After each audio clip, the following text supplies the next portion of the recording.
Om Jnana-timirandasya Jnananjana Shalakaya Chakshurunmilitam Yena Tasmai Shri Gurave Namaha Shri Chaitanya Manobhishtam Sthapitam Yena Bhutale Swayam Rupa Kadamayam Dadati Swapadantikam Vandeham Shri Guru Shri Yuta Padakamalam Shri Gurun Vaishnavamscha Shri Rupam Sagrajatam Sahagana Raghunathanvitam Tam Sajivam Sadvaitam Savadutam Parijana Sahitam Krishna Chaitanya Devam Shri Radha Krishna Padan Sahagana Lalita Shri Vishakhanvatamscha Nama Om Vishnu Padaya Krishna Prasthaya Bhutale Shri Mate Bhakti Vedanta Swamin Nitinamine Namaste Saraswate Deve Gauravani Pracharine Nirvishesha Shunyavadi Paschatya Deshatarine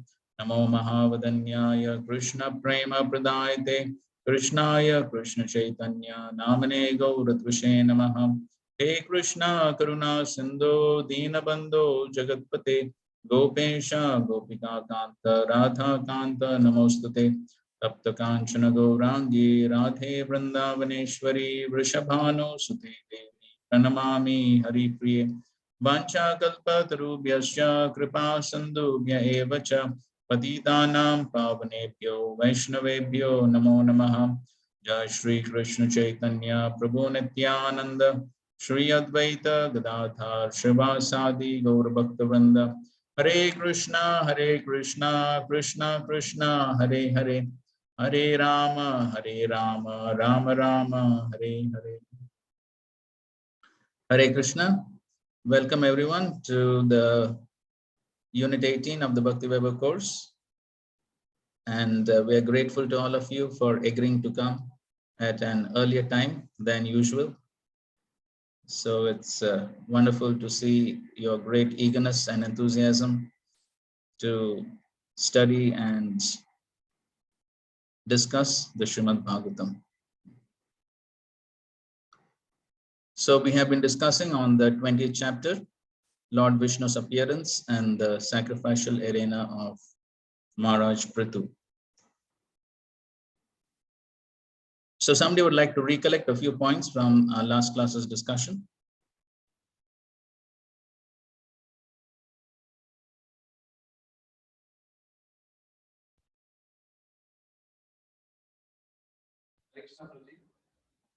Discussing about forgiveness. I think somebody is saying something, but at least I cannot hear.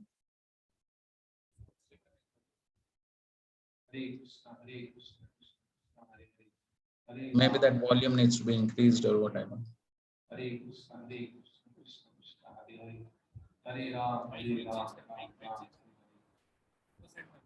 A little more, it has to be increased. Hare Krishna, Krishna Krishna, Hare Hare, Hare Ram, Hare Ram. Yes, that's good. Is it okay, Prabhuji? Yes, now it's okay. Last time we were discussing about forgiveness, that why we should forgive. If you don't forgive, then what will be the consequences, difficulties in forgiveness, and how acharyas they forgive. Okay, fine. Okay, good. So we discussed on this topic of forgiveness. Good. Some other points? Yes, Vrindan Priyamata. Yes, Prabhuji, we have seen the definition of forgiveness from NOD, which Prabhupada gave. And also, as Prabhuji mentioned, we have seen the results of and challenges. Okay, fine. So besides the topic of forgiveness, anything else that we discussed?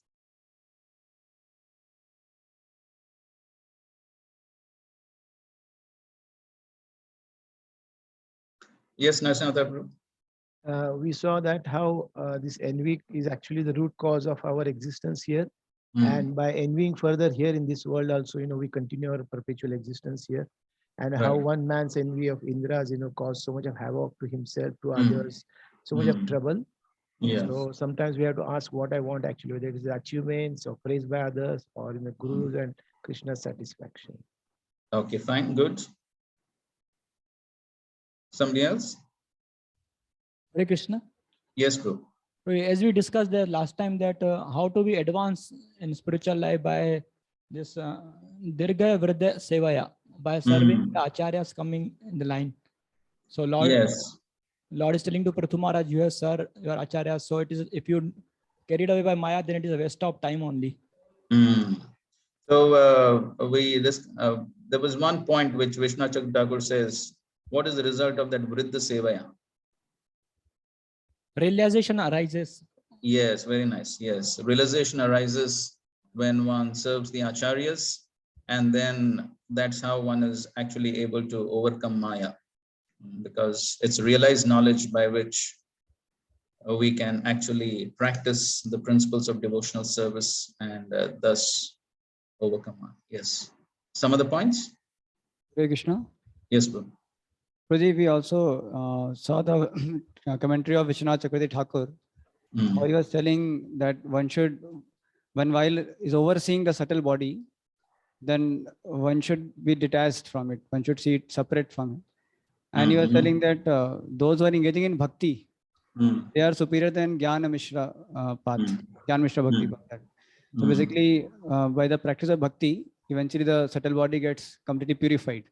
Charayatu Ashu that Nigranti, that Analo Kosham, that way that shloka comes. In third canto it describes. So basically separating oneself from the subtle body and then engaging in bhakti. Right. Okay, fine. Somebody would like to just summarize these teachings and instructions of Lord Vishnu to Prithu Maharaj. That was the essential section that we discussed last time.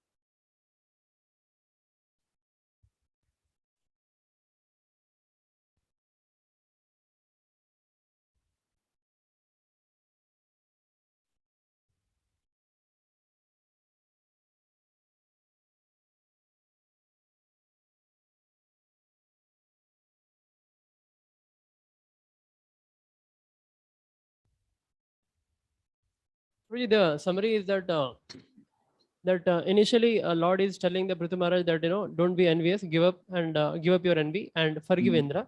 And towards the end, Lord is also giving the knowledge of body and soul, and I mean in middle. And towards the end, Lord is telling Prithu Maharaj that you should not be detached from your responsibility.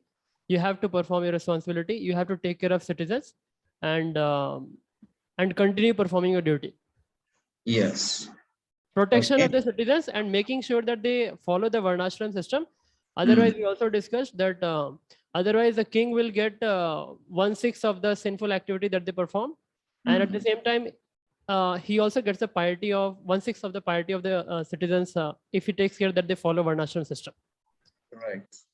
Okay, fine. So essentially, the Lord initially spoke about the essential theme of understanding the difference between body and soul. And so ultimately it is the body influenced by the three gunas that perform so many different activities. And the soul in one sense is always pure. And so therefore the Lord is telling Prithu Maharaj that you see on the spiritual platform, and by seeing on the spiritual platform, then you can forgive Indra. And that was the first part of the Lord's teachings, where he philosophically explained why Prithu Maharaj should forgive Indra. So he didn't just give an instruction to forgive, but he philosophically explained the reason why.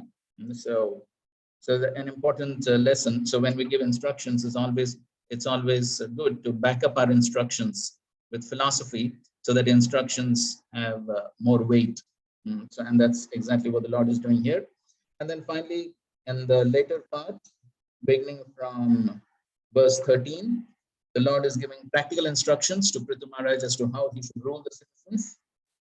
So an important point is of being equipoised, treating everyone equally, impartially, and not being disturbed by happiness, distress, and then understanding that the Lord has posted him as the king. And with that mentality, with that consciousness that the service has been given to me by the Supreme Lord. And so then when one understands that the service has been given by the Supreme Lord, then one takes it more seriously. And then one performs that. So then he's telling him to perform the duty of protecting the citizens, because loka rakshanam, because that has been given by the Supreme Lord. And then, yes, and then he talks about the results. If one properly follows those instructions and performs the responsibility of protecting the citizens, what is the result? If he does not do that, then what is the result? And verse number 15, that is an important one, where we were discussing that how if one wants to actually please the subordinates, then please the praja, then it is only possible by pleasing the Supreme Lord. And so therefore the Lord is telling here that if one follows, if you continue to protect the citizens according to the instructions of the learned Brahmana authorities, as they receive the disciplic succession, then every one of your citizens will be happy and will love you. And very soon you'll be able to see the great personalities such as the four Kumaras. So the Lord is predicting that how very soon he will get the association of great personalities. So how even the your Hare sound is Krishna. not very clear, Prajir. We're not able to distinctly hear. Hare Krishna, Krishna Krishna, Hare Hare, Hare Ram, Ram Ram, Hare Hare. Is it okay? So do you have mic, Prajir? No, immediately I don't have. We are able to hear very clearly, Prabhuji, others on the online. So those on online seems to be clear for those online, huh? Yeah. Better now, Prajir. Better? Yes, Prajir. Hare Krishna. Okay, so maybe I was sitting a little away from the laptop. Okay, so so we were discussing that if one wants to actually please the subordinates, please the citizens, the Lord is saying that he should follow the instructions of the acharyas in disciplic succession, and then the Lord is pleased. By pleasing the Lord, then it will be possible that the citizens will be pleased. And so that is the way in which one can actually please everyone. Otherwise, by our own efforts, how much we may try, it is not possible, because ultimately the Lord is situated as the Paramatma within the heart of everyone. And so therefore, ultimately, it all depends on the pleasure of the Lord that our service will be successful or not successful. We may put so much of endeavors, we may have so much talent, skill, everything we may have, but then unless the Lord approves it, we cannot be successful. So that conviction we need to have as devotees, that ultimately our success is entirely based on pleasing the Lord, and pleasing the Lord will only be possible by following the instructions of the acharyas in disciplic succession. And then finally, in the 16th verse, the Lord says that he is captivated by the good qualities of Prithu Maharaj. And we were discussing that point, that how ultimately the Lord is not pleased by any of our accomplishments, not our tapasya, our sacrifice, and none of these other things is actually going to please the Lord. But ultimately the Lord is going to be pleased by the wonderful qualities that develops as a result of purification, which comes by our sincerely practicing devotional service. And so we would just like to once again read that quote of Srila Prabhupada from the 3rd canto.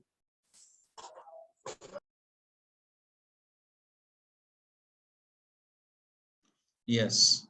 So here Srila Prabhupada is explaining, a Vaishnava therefore should be fully qualified, as stated in the Bhagavatam. Anyone who has become a Vaishnava has developed all the good qualities of the demigods. There are 26 qualifications mentioned in the Chaitanya Charitamrita. A devotee should always see that his Vaishnava qualities increase with the advancement of his Krishna consciousness. Okay, so that's a very, a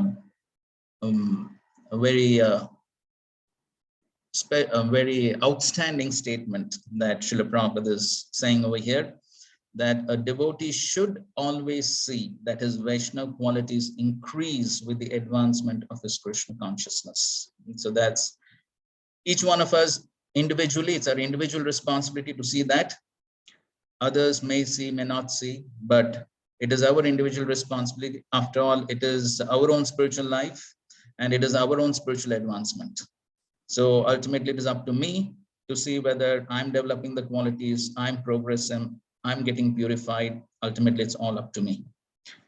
A devotee should be blameless, because any offense by the devotee is a scar on the Supreme Personality of Godhead. The devotee's duty is to be always conscious in his dealings with others, especially with another devotee of the Lord.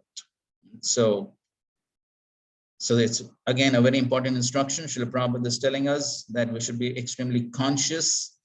And as Srila Prabhupada did say, before becoming Krishna conscious, one should at least become conscious. That means we are conscious of the other person with whom we are dealing with, and then especially with devotees, because the devotees are dear to the Lord. So we need to be conscious, and that's how the Supreme Lord will be pleased. Okay. So, okay, let's proceed ahead. Text 17. The great saint Maitreya continued, "My dear Vidura, in this way Maharaj Prithu, the conqueror of the entire world, accepted the instructions of the Supreme Personality of Godhead on his head." Again, an important statement which Srila Prabhupada is writing. The first statement of Srila Prabhupada's purport: one should accept the instructions of the Supreme Personality of Godhead by bowing down at the lotus feet of the Lord. This means that anything spoken by the Personality of Godhead should be taken as it is, with great care and attention and with great respect. It is not our business to amend the words of the Supreme Personality of Godhead or make additions or alterations, as it has become the custom for so many so-called scholars and swamis. Okay, so again, an important point, that we accept the instructions of the Supreme Lord as it is, without any additions, alterations. This is something which Srila Prabhupada very much emphasized. Otherwise, we distort the parampara. So kalaniha mahata yogo nashta parantapa. So this distortion of the parampara takes place because of one not transmitting the instructions as it is. And so therefore it becomes a responsibility to transmit instructions as it is. Otherwise, we transmit wrong instructions or wrong teachings or distorted teachings, then that is what will go down, and the purpose of the parampara will be lost, and then something else will come up. So like Bhaktisiddhanta Thakur tells the story of Sargal Singh. I'm sure everyone knows the story of Sargal Singh. So nobody knows what was the original thing, or why everyone is shaving up. So nobody knows the original thing, or something else only comes up. So that should not happen. So Srila Prabhupada therefore emphasized so many times that we should simply be repeating things as it is. Text 18. This is an important verse and purport. Let's recite the verse. Sprishantam padayo premna vriditam svena karmana shatakratum parishvajya vidvesham visasarjaha. As King Indra was standing by, he became ashamed of his own activities and fell down before King Prithu to touch his lotus feet. But Prithu Maharaj immediately embraced him in great ecstasy and gave up all envy against him for his having stolen the horse meant for sacrifice. Okay, somebody can read the purport, please. So, Yogasham Prabhu, is it clear now? Yes, bro. Okay, fine. Somebody can read the purport, please.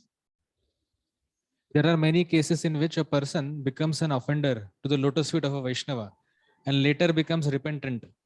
Here also, we find that although the king of heaven, Indra, was so powerful that he accompanied Lord Vishnu, he felt himself a great offender for stealing Prithu Maharaj's horse that was meant for sacrifice. An offender at the lotus feet of Vaishnava is never excused by the Supreme Personality of Godhead.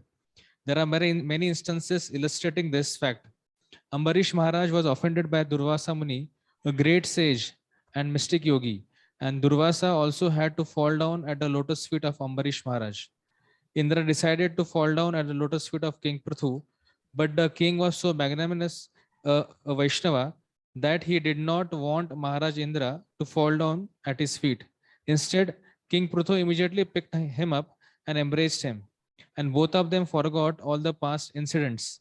Both King Indra and Prithu Maharaj were envious and angry with each other. But since both of them were Vaishnavas or servants of the Lord Vishnu, it was a duty to adjust the cause of their envy. There is also a first class, this is also the first class example of cooperative behavior between Vaishnavas. In the present days, however, because people are not Vaishnavas, they fight perpetually among one another and are vanquished without finishing the mission of human life. There is a great need to propagate the Krishna consciousness movement in the world so that even though people sometimes become angry and malicious towards one another because of their being Krishna conscious, such rivalry, competition, and envy can be adjusted without difficulty. Okay, so an important point of cooperation and adjusting envy. So that's an important instruction which Srila Prabhupada has given to all of us within ISKCON by saying that your love for me will be shown by how you cooperate to keep this mission going ahead. And so here we find that this is what Lord Vishnu expected from Prithu Maharaj and Indra. And so Prithu Maharaj is an ideal Vaishnava, so he immediately forgave, and so they forgot about the envy and the anger, and everything went away as Vaishnavas. And so this sort of cooperative behavior is something which is very, very important to ultimately please the Supreme Lord. That is our ultimate goal. The ultimate goal is to please the Supreme Lord. And so what pleases him is such cooperative behavior, as we can see over here, how the Lord is so pleased with Prithu Maharaj because of this. So we also know the famous pastime of Lord Vishnu appearing before the Prachetas, and there also we find the Lord appreciating the Prachetas for their friendly behavior, sauhardam, and cooperative behavior. And so therefore, an important lesson for all of us to learn is that there may be sometimes differences of opinion and some rivalry and competition, all these things may be there. But ultimately, when we understand what is going to please the Supreme Lord, what is going to please the Acharyas, what is going to please the superior Vaishnavas, then it is very important that we understand this mode of cooperation. So individually, we may be able to do many things, and we may be successful. We may be very happy that individually we are able to do many things. But then, what pleases the Supreme Lord even more is when we do things in a cooperative spirit. So ultimately, Srila Prabhupada did explain that ultimately for the Lord for him to achieve anything in this world is no big deal. He can achieve anything. Srila Prabhupada, there's one purport in the Chaitanya Charitamrita. This is in relation to Madhavendra Puri. Okay, so it's also Chandan Yatra, just started yesterday. And so in that pastime of Madhavendra Puri, where Madhavendra Puri installed Gopalji on top of the hill, performed the Abhishek ceremony, and did all that in one day. There was a whole Annakut ceremony, everything was there. And so in that purport, Srila Prabhupada writes, or rather Krishnadas Kaviraj Goswami himself is mentioning in one of the verses that all this was possible by the mercy of the Lord. All this was possible in one day. And in that purport, Srila Prabhupada is writing that, yes, Madhavendra Puri could do all that practically single-handedly. He organized the whole thing. Of course, he got help. And then Srila Prabhupada says, yes, the Krishna consciousness movement has spread all over the world. In just about 5 years, it has spread all over the world. But for the Supreme Lord, why 5 years? He can do it even in 5 days. So for the Supreme Lord, anything is possible. So therefore, in that purpose, Srila Prabhupada go ahead to say that, yes, for the Supreme Lord, anything is possible, but then what the Lord expects from us is that sincerity and seriousness of practice of devotional service. And then the Lord can do amazing things. And so because Srila Prabhupada was such a sincere devotee of the Lord, then Krishna made him an instrument and had this wonderful Krishna conscious movement spread in such a short time. And so Lord can do anything, but then ultimately what the Lord wants, he wants to see that how we are ready to follow his instructions sincerely, put aside our false egos and all other anarthas and cooperate, and that is ultimately what is going to please the Lord. Okay. 19th verse. King Prithu abundantly worshipped the lotus feet of the Supreme Personality of Godhead, who was so merciful to him. While worshipping the lotus feet of the Lord, Prithu Maharaj gradually increased his ecstasy in devotional service. So Prithu Maharaj was exhibiting all ecstatic symptoms as he was worshipping the Lord. And then text 20, the Lord was just about to leave, but because he was so greatly inclined towards the behavior of King Prithu, he did not depart. Seeing the behavior of Maharaj Prithu with his lotus eyes, he was detained because he's always the well-wisher of his devotees. And so we can see again and again the point that how the Lord was especially pleased with the behavior of Prithu Maharaj. And because of his wonderful devotional qualities that Prithu Maharaj is exhibiting, that is what captivated the Lord. And the Lord is even finding it difficult to go away from there because of his great attraction towards the wonderful qualities of Prithu Maharaj. And Srila Prabhupada in the purport, so the significant word here is Surat Satam, is equal to everyone, but especially inclined towards his pure devotees. And Srila Prabhupada gives an example. Sometimes a father has several children, but he has special affection for one child who is very much inclined towards him. So if a child is very obedient and is very cooperative with the father, then obviously the father will have that special inclination towards him. And what is the result? Tesham satayuktanam bhajatam priti purvakam dadami buddhi yogam tam yena ma upayanti te. And then Prabhupada says, the Lord is not far away from the devotee. He's always in everyone's heart, but only the devotee can realize the Lord's presence. And thus is directly connected, and he takes instruction from the Lord at every moment. Therefore, there is no chance of a devotee's being in error, nor is there any partiality on the part of the Lord for his pure devotees. So if one is performing that type of devotional service, bhajatam priti purvakam, with love and devotion, which is very much pleasing to the Lord, then the Lord is ready to reveal himself and instruct the devotee at every moment. And then the devotee can never be wrong in whatever he does, because it is entirely inspired and guided by the Lord.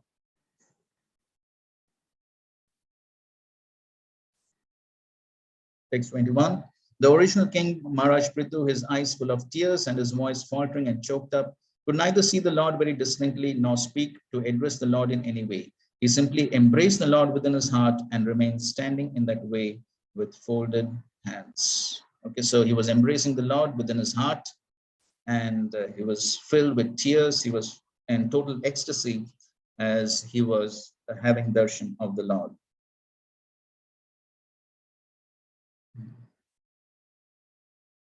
So Srila Prabhupada brings it down to a very practical level as to how this is how the government is supposed to be. This is how the king is supposed to be, in love with the Supreme Lord. That is how the king is supposed to be. But then what is the result of modern day godless governments? Prabhupada is writing in the purport about the situation of Bombay and how the liquor shops. So Gandhiji did not want liquor to be sold, but now they have to repeal the laws because they're doing it illegally. So anyway, Prabhupada is bringing it down to a very practical level. This is speciality of the Bhaktivedanta purports. No other Acharya will give such a down-to-earth practical commentary of contemporary times. Okay. And text 22, the Supreme Personality of Godhead stood with his lotus feet almost touching the ground while he rested the front of his hand on the raised shoulder of Garuda, the enemy of the snakes. Maharaj Prithu, wiping the tears from his eyes, tried to look upon the Lord, but it appeared that the king was not fully satisfied by looking at him. Thus the king offered the following prayers. Okay, so the Lord is not used to touching the ground like the Devatas, but then in affection towards Maharaj Prithu, he touched the ground, but then he could not balance himself. So therefore he took support of Garuda to balance himself. So that was the special affection which the Lord had towards Prithu Maharaj because of Prithu Maharaj's wonderful behavior. And so now Prithu Maharaj begins to offer prayers. So these are all very, very beautiful and instructive prayers, which we will recite, and then we will try to discuss a few important points from Srila Prabhupada's purport. Okay, text 23, let's recite. Prituruvacha varan vibhotvad varadeshwaradbhuda katam vrinite guna vikriyatmanam ye narakanam api santi dehinam Tan Isha Kevalya Pate Vrinena Cha. My dear Lord, you are the best of the demigods who can offer benedictions. Why, therefore, should any learned person ask you for benedictions meant for living entities bewildered by the modes of nature? Such benedictions are available automatically, even in the lives of living entities suffering in hellish conditions. My dear Lord, you can certainly bestow merging into your existence, but I do not wish to have such a benediction. Okay, so here is he is expressing that how the Supreme Lord is Varada Ishwarat. He's Varadraj, Varada Ishwarat. He's capable of giving any benedictions, whatever one wants. And that is how the Lord reciprocates with different people. Ye yatamam prapadyante, whatever benedictions one wants, the Lord can offer. So, but then he's saying, what is the use of any material benedictions? Guna vikriya. So benedictions which are influenced by the gunas, which are influenced by three modes. What is the use of such benedictions? Because they are available even to the narkanam. Literally, it means living entities living in hell, but it also means materialistic people. As Prabhupada writes in the purport, the word naraka means hell. Similarly, everyone who exists in this material world is called naraka because this material existence itself is known as a hellish condition of life. So, as we know the famous incident when Srila Prabhupada, Srila Prabhupada says this in one lecture, when Srila Prabhupada was asked something about hellish conditions and hellish life. A news reporter asked Srila Prabhupada in London. So Srila Prabhupada said, this London is hell. Why there is need for any other description, for any other experience of hell? The experience is right here. Why? Because the sun never rises here. It's always dark and humid. So this is as good as hell. So therefore, material existence itself is hell, is like hell, full of so much suffering. And so therefore, Prithu Maharaj is saying, I don't want those benedictions which are available to the living entities of this material world. Okay, so, okay, fine. You don't want any material benedictions here, but do you want at least liberation to get out of this material world? So then he says, no, even though you are Kevalyapate, you can give liberation. But as far as I'm concerned, I'm not even interested in liberation, merging into your existence. And then Srila Prabhupada quotes those famous verses from Prabhupada Saraswati, Kevalyam Narakayate, Tridashapur Akasha Pushpayate. So the devotees are not interested in either liberation or the delights of the heavenly planets, which are factually will-o'-the-wisps or phantasmagoria. They are not wanted by devotees. Devotees do not even care for the positions held by Lord Brahma or Lord Shiva, nor does a devotee desire to become equal with Lord Vishnu. As a pure devotee of the Lord, Prithu Maharaj made his position very clear. Okay, so he doesn't want any of these benedictions. Fine, text 24. Na kame natha tadapyaham kvachan na yatra yushma charanam gujasavaha mahattamanta hridayan mukhuchuto vidatsva karna yutameshame varaha. My dear Lord, I therefore do not wish to have the benediction of merging into your existence, a benediction in which there is no existence of the nectarian beverage of your lotus feet.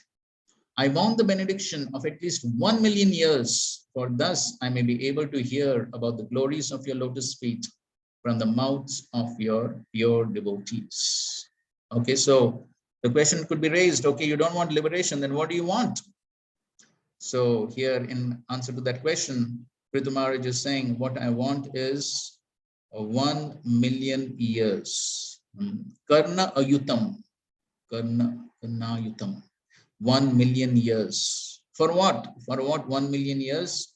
So that I can hear Asava Mahattama Antaridayat Mukhachuta. So that I can hear the wonderful narrations of the Supreme Lord, which is especially spoken by the Mahattama, by the pure devotees of the Lord. Okay, so can somebody please read the first paragraph of the purport? That's an important one. In the previous verse, Maharaj Prithu addressed the Lord as Kaivalyapati, the master of the liberation of merging into his existence. This does not mean that he was anxious for Kaivalya liberation. That is made clear in this verse. My dear Lord, I do not want such a benediction. Maharaj Prithu wanted to have 1,000,000 years to hear the glories of the lotus feet of the Lord. He specifically mentioned that the glories of the Lord should emanate from the mouths of pure devotees who speak from the core of their hearts. It is stated in the beginning of Srimad Bhagavatam 113, Shukhamukhad Amrita Dravya Samyutam. The nectar of Srimad Bhagavatam became more relishable because it emanated from the mouth of Srila Shukdev Goswami. One might think that these glories of the Lord can be heard from anywhere from the mouths of either devotees or non-devotees. But here it is specifically mentioned that the glories of the Lord must emanate from the mouths of pure devotees. Sri Sanatana Goswami has strictly prohibited hearing from the mouth of a non-devotee. There are many professional reciters of Srimad Bhagavatam who speak the narrations very ornamentally, but a pure devotee does not like to hear from them because such glorification of the Lord is simply a vibration of the material sound. But when heard from the mouth of a pure devotee, glorification of the Lord is immediately effective. Okay, so a very important point Prabhupada is mentioning, and of course we hear it many times. Prabhupada very often quoted from Sanatana Goswami that if one hears from these professional reciters, then it is like milk touched by the lips of a serpent. So it appears to be the same, but then it appears to be the same milk, but then when one drinks, it has a fatal effect. So similarly, it may appear to be the same Krishna Katha, Bhagavad Gita, Bhagavatam, but when recited by some professional reciters, non-devotees, Mayavadis, further down the purport, Prabhupada is speaking about the Mayavadis, Chaitanya Mahaprabhu in Mayavada Bhashya Shunle Hoy Sarvanash. So therefore, one has to be very careful from whom one is hearing, and that also applies from whom one is reading. So especially in the present age, with so much of information download, so much of information available on the net, and there's always a tendency to pick up things from here and there and read and hear, but then there's a warning given that one should always be careful. One may not immediately understand how the effect takes place. Just like if one takes that milk touched by poison, so the effect may not be so immediate, it may take some time. So similarly, one may not understand how the effect takes place, but then gradually and slowly, the service attitude of the living entity to serve the Supreme Lord will gradually be destroyed by hearing and reading such literatures. And therefore, Srila Prabhupada, in quite a few of his letters and purports, he mentions this, that how one should be extremely careful. And of course, within the history of our own movement, there are a good number of cases of people who have read different literatures and heard different things, who have slowly drifted away from the movement. And so therefore, one needs to be extremely careful. Of course, maybe it is not so relevant for Pune devotees, but we see in so many other places that devotees also, just in the case, just for the sake of getting some nectar, which one feels is not so easily available in ISKCON. So then one tends to go to some Bhagavad Kathas here and there to get some so-called nectar, and in the course of doing that, get polluted. So therefore, one needs to be extremely careful. Okay, so now the next verse, he's explaining why. In this verse, he said that he wants to hear only from the Mahattama. Why? He's explaining in the next verse. But before that, let's read a commentary on this verse. Yes, can somebody read from the screen, please?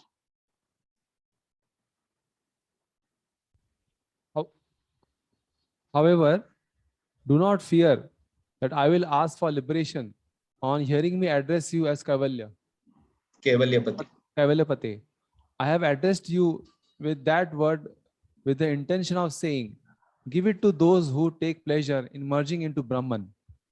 That is expressed in this verse. You have asked me to ask for anything, but in general, I do not desire anything. But particularly, I never desire, even in the worst misery, the benediction of liberation or Kaivalya. Why? In liberation, there is no honey of your lotus feet. No sweetness of talks about your qualities. How are the topics described? They are coming from the hearts of the great devotees and dripping from their mouths. Those topics are being sung out of great bliss experience in their hearts. Just as Bhagavatam became sweeter coming from Shukadev Goswami's mouth, when the great devotees relish your topics, they become even sweeter. The opposite should also be understood. Just as sweet water becomes distasteful when entering salty earth, so qualities of the Lord become disgusting coming from the mouths of the non-Vaishnav. Then what do you want? Give me millennia of years, because there are unlimited talks about the Lord qualities. I cannot give up even one among all the topics being sung anywhere by anyone about any subject concerning the Lord. Out of great greed, I desire an infinite number of years. This also indicates I desire years and other dear senses which these desiring liberation detest. Do you not want anything else? This is my wish and nothing else. Okay, so he is so greedy to hear any Krishna Katha which is being spoken by the Mahatmas, the great devotees, anywhere in the universe, anything that is spoken he wants to hear. And so therefore, out of that great greed, laulium to hear, so therefore he's asking for millions of years. So an important lesson that we can learn, that how we should be actually eager to hear Krishna Katha. Okay, let's go to text 25. So Tamashloka Mahan Mukhochuto Bhavat Padamboja Sudha Kananilaha Smritim Punarvismrita Tattva Vartmanam Kuyoginam no Vitaratyalam Varai. My dear Lord, you are glorified by the selected verses uttered by great personalities. Such glorification of your lotus feet is just like saffron particles. When the transcendental vibration from the mouths of great devotees carries the aroma of the saffron dust of your lotus feet, the forgetful living entity gradually remembers his eternal relationship with you. Devotees thus gradually come to the right conclusion about the value of life. My dear Lord, I therefore do not need any other benediction but the opportunity to hear from the mouth of your pure devotee. Okay, please read the first two paragraphs of the purport. We explained in the previous verse that one has to hear glorification of the Lord from the mouth of a pure devotee. This is further explained here. The transcendental vibration from the mouth of a pure devotee is so powerful that it can revive the living entity's memory of his eternal relationship with the Supreme Personality of Godhead. In our material existence, under the influence of illusory Maya, we have almost forgotten our eternal relationship with the Lord. Exactly like a man sleeping very deeply who forgets his duties. In the Vedas, it is said that every one of us is sleeping under the influence of Maya. We must get up from this slumber and engage in the right service. For thus, we can properly utilize the facility of this human form of life. As expressed in a song by Thakur Bhaktivinoda, Lord Chaitanya says, Jeev Jago, Jeev Jago. The Lord asks every sleeping living entity to get up and engage in devotional service, so that his mission in the human form of life may be fulfilled. This awakening voice comes through the mouth of a pure devotee. A pure devotee always engages in the service of the Lord, taking shelter of his lotus feet, and therefore he has a direct connection with the saffron mercy particles that are strewn over the lotus feet of the Lord. Although when a pure devotee speaks, the articulation of his voice may resemble the sound of this metal sky. The voice is spiritually very powerful because it touches the particles of saffron dust on the lotus feet of the Lord. As soon as a sleeping divinity hears the powerful voice emanating from the mouth of a pure devotee, he immediately remembers his eternal relationship with the Lord, although up until that moment he had forgotten everything. Okay, so this is the reason why Prithu Maharaj, he is stressing that he wants to hear from the pure devotees. So Uttama Shloka Mahan Mukho Chuto. So why? Because as Prabhupada is beautifully explaining, the pure devotee who has taken full shelter of the Lord, he has a direct connection with the saffron mercy particles that are strewn over the lotus feet of the Lord. And therefore, the voice is spiritually very powerful. So the power comes from the connection with the Lord. So because the pure devotee has totally surrendered to the Lord, and so therefore that voice is filled with the Lord's mercy. And it is that Lord's mercy which has the potency to awaken the sleeping conditioned living entities. And therefore, for us, we are very fortunate to have the wonderful sound vibration coming from the Mahabhagavad devotee like Srila Prabhupada. And so therefore, it's very important that we take advantage of that sound vibration. Sometimes devotees also sometimes feel that, oh, what is there? Srila Prabhupada speaks the same thing again and again. So they appear to be deceptively simple. But we must understand that that sound vibration, which has emanated from Srila Prabhupada's mouth, has transformed the lives of millions and millions of people all over the world. And so therefore, we can never underestimate the potency of that sound vibration. And whether it sounds simple or repetitive or whatever it may be, but we should always remember that potency, and therefore very eagerly, enthusiastically, and regularly hear that sound vibration coming from Srila Prabhupada and the sincere followers who are properly following him, so that one can experience that transformation of heart by having that faith in the spiritual sound vibration. So first of all, one should have that faith that yes, this sound vibration is spiritually very potent, and therefore I need to hear. So therefore, in the next line, Prabhupada says, for a conditioned soul, therefore it is very important to hear from the mouth of a pure devotee who is fully surrendered to the lotus feet of the Lord without any material desire, speculative knowledge, or contamination of the modes of material nature.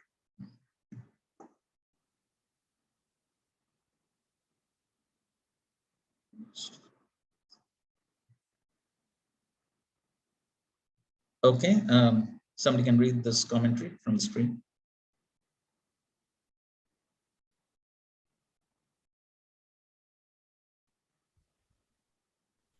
Why do you not desire liberation, which is very rarely achieved, even by great knowers of truth? This idea is expressed by ironic condemnation. Vyasa Stuti. Just the breeze touching a particle of the nectar of your lotus feet, what to speak of an actual particle of nectar, and what to speak of the nectar itself. Anything related to topics of your qualities produces remembrance of your lotus feet. It produces remembrance for those who have forgotten the truth. I have forgotten just now the truth concerning Paramatma, Atma, and body taught by you in verse 9, showing their natures by similarity and difference. Thus, I am a bad yogi, kuyoginam, since I desire to remember difference rather than forget it. This is the ironic condemnation. Enough of benedictions of being stuck on the path of forgetting differences between you and the jiva through Kavalya. I have no use for other benedictions since I am simply determined to taste your topics. I am a bad yogi, most fallen. Since I could not become a good yogi on the path practiced, why would I desire Kavalya? And how can I desire to attain power and wealth? Since I am completely satisfied just by tasting the honey of your lotus feet like a bee, which is just an insect. Thus, indirectly, the superiority of the devotee is indicated. Okay, so he is condemning himself that he is actually ku-yogi now, because he is mostly thinking about the differences between Jiva and Paramatma. We saw in verse 9. He talks about 9 differences between Jiva and Paramatma. And so this is the process of Gyan, where they're mostly trying to meditate on differences and rather than focus just on the Lord. So it is said that the Jnani ultimately has to give up that Gyan and be focused only on the wonderful qualities of the Supreme Lord. So therefore he calls himself Kuyoginam. And but then he says that the only way I can actually get out of this is by focusing on your wonderful qualities which are vibrated by the pure devotees. And that is what is going to totally satisfy me, nothing else. So that's how the superiority of devotional service over the previous process that Vishnu Thakur was describing, that the previous process in order to understand the Paramatma, the process of Bhakti Mishra Gyan. So here he's proving that the process of devotional service is much greater than that, because over here one can get actually attracted to the Lord by hearing the wonderful glories of the Lord coming from the pure devotees. Okay, 26.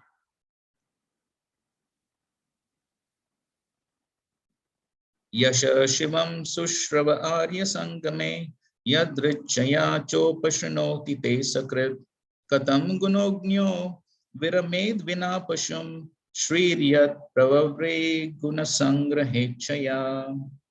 My dear highly glorified Lord, if one in the association of pure devotees hears even once the glories of your activities, he does not, unless he is nothing but an animal, give up the association of devotees, for no intelligent person would be so careless as to leave their association.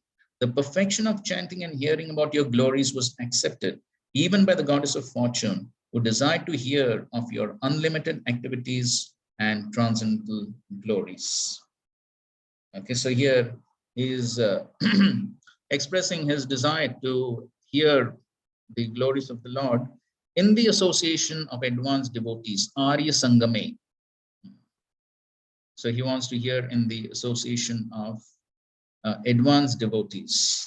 Sakrit, even once, if one hears, then,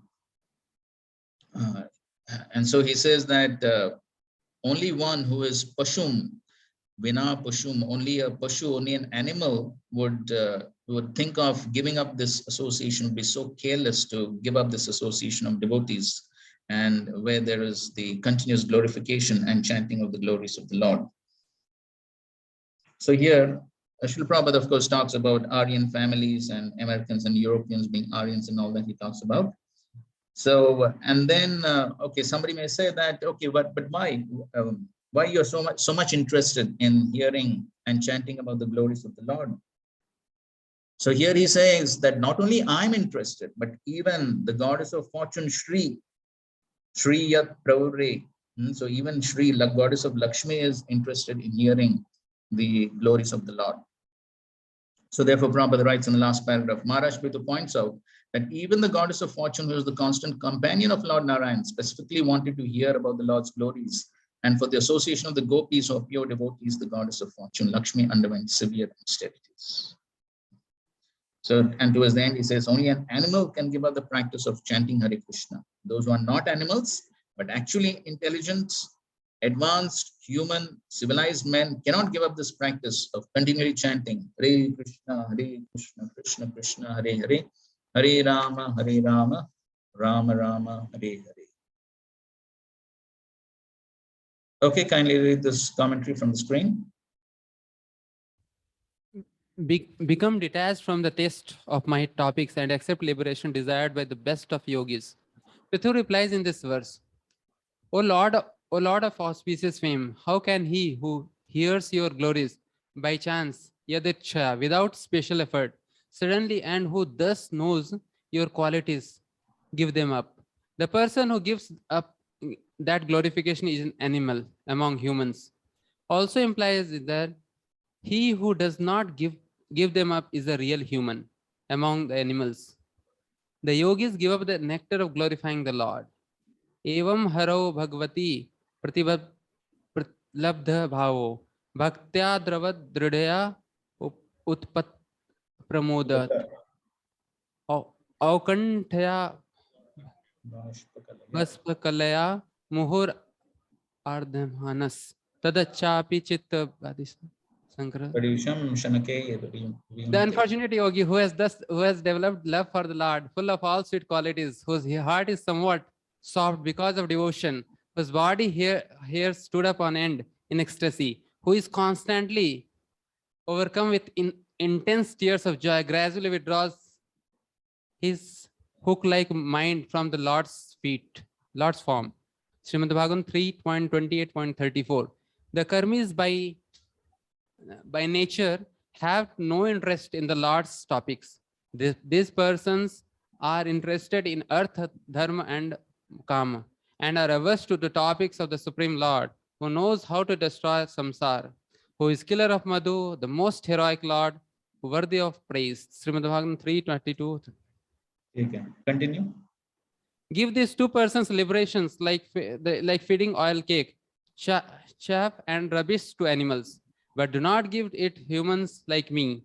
Yogis and karmis who give up your topics are proof that liberation and material benefits are greater in test than your topics. What is the proof that the taste for my topics is greater than the liberation or material enjoyment? Lakshmi, Brahma, and other persons worshipped by the whole universe endowed with all qualities accept your glories with a desire to be able to test completely samgraha, your qualities, your form, taste, fragrance, sound, touch, pastimes, charm, and mercy. That is the proof. There are others also, like Sukadev, who, after tasting the happiness of liberation for a long time, found it trifling and found pleasure in your glories. This is the proof. The yogis are like bulls conditioned to eat grass, who chewing the sugar cane shoots, find the stacks too tough and sever grass instead. The karmis is like a camel, which gives up mango buds and sever thorns. What kind of proof is that? Because the happiness of all other items is indeed in bhakti, included in bhakti. It is the compilation of all human goals and all qualities with a desire for the Lord who contains all happiness, guna sangraha. Lakshmi accepts your glories. Thus, this part is sorry. Sridhar Swami's explanation of guna sangraha. Yes. Okay, so here he's explaining that the yogis and karmis, they give up your topics. And so therefore he has quoted these two verses from the third canto. The first verse describes that how the yogis, the unfortunate yogi, so then he gives up his meditation on the Lord. So the yogis may get diverted by siddhis and so on, so many other things. And so that's how he can give up his meditation on the form of the Lord. And then the karmis, they are interested in artha, dharma, and kama. And so therefore they are averse to the topics of the Lord. So both the karmis and the yogis and the jnanis, they may give up the glorification of the Lord. So then he's asking, so both yogis, karmis, they give up the topics of glorification of the Lord. Why you are so interested in hearing and chanting of the Lord? So then he says, yes, because even great personalities like Lakshmi, Brahma, they are endowed with so many good qualities, but they are very so much interested in hearing and chanting your glories. And then also the example of Shukadev Goswami. And so then he compares the yogis to bulls who are who give up chewing the sugarcane shoots and they sever grass instead. So they give up the glorification of the Lord. They go for something which is cheap, something easy. Similarly, the karmis is comparing to camels who gives up the mango buds and savors thorns. So the thorns is compared to all the fruitive activity, which simply gives trouble. The mango buds is compared to the glorification of the Lord. So they give up the glorification of the Lord and accept something cheap like the grass and thorns. And that is what the yogis and the karmis do. But as far as the devotees like Lakshmi is concerned, they accept guna sangraha because the glorification of the Lord is the source of all happiness. And so that is why the great devotees are only interested in that. Okay. Fine. So let's go to the next verse, 27. So therefore he says, understanding that even great devotees like Lakshmi are interested in hearing your glories, therefore I simply want to serve your lotus feet. That is what he says in the next verse. Adha bhajetva kila purushottamam gunalayam padmakare valalasa aptavayor ekapati sprudho kalir nasyat kritatva charanay katanayo. Now I wish to engage in the service of the lotus feet of the Supreme Personality of Godhead and to serve just like the goddess of fortune, who carries a lotus flower in her hands because his lordship, the supreme personality of Godhead, is the reservoir of all transcendental qualities. I'm afraid that the goddess of fortune and I would quarrel because both of us would be attentively engaged in the same service. So this is an interesting verse. So he's saying, now I want to serve like Lakshmi ji, but then Lakshmi ji is busy. She's doing Pada Sevanam. And if I also want to serve, there may be some competition and she may get upset and we may quarrel. So, so he wants to serve. At the same time, he is expressing a concern that there may be some impediment and obstacle in the service, because Lakshmi ji is also very much interested and she doesn't want to give up the service. So he's expressing the concern. And then, of course, in the next verse, he says, what's to be done about that? Now, Srila Prabhupada is clarifying that it does not mean that Prithu Maharaj also wants to enter into Madhurya Ras like Lakshmi ji. So that he's clarifying in the last paragraph of the purport. Somebody can read the last paragraph.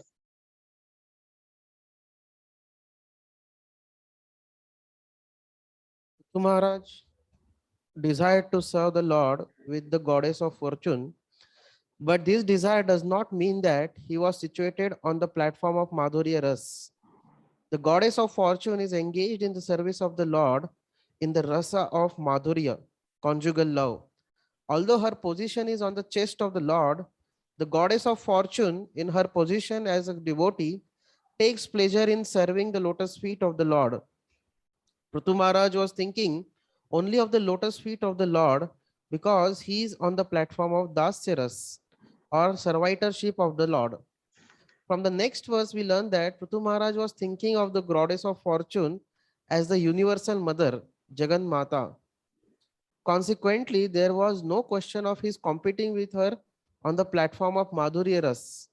Nonetheless, he feared that she might take offense at his engaging in the service of the Lord. This suggests that in the absolute world, there is sometimes competition between servitors in the service of the Lord, but such competition is without malice. In the Vaikuntha worlds, if a devotee excels in the service of the Lord, others do not become envious of his excellent service, but rather aspire to come to the platform of that service. Okay, so here we are seeing a case of transcendental competition or spiritual competition. So here Prabhupada gives one difference between transcendental competition and mundane competition. There is no malice in transcendental competition. So, okay, so let us see if there are some more differences between transcendental competition and mundane competition. Can somebody say some other differences?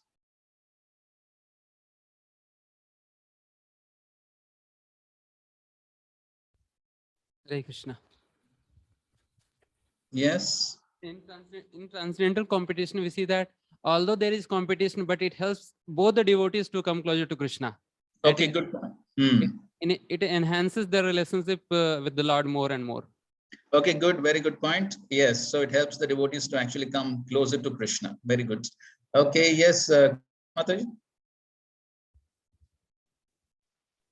In transcendental competition, actually, if you in the spiritual world also, we see that there is always mood of actually uplifting each other. It's not that you're putting down each other, whereas in the material world, everybody is trying to pull each other's leg. Okay, good point. Yes, so everyone is trying to actually uplift each other, help each other, encourage each other in the practice of devotional service. Okay, yes, Vrindam Primati.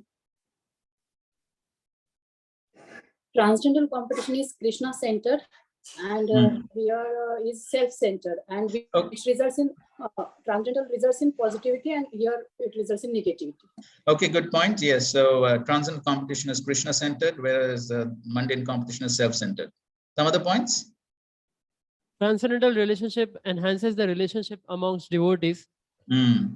Mundane competition just destructs all the relationships.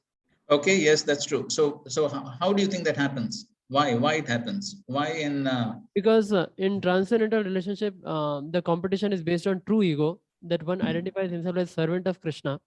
But in mundane competition, one identifies himself with the body and false ego, selfish egoistic desires, because of which it separates the devotees. Okay, yes, good point, very good point. Some other points of difference?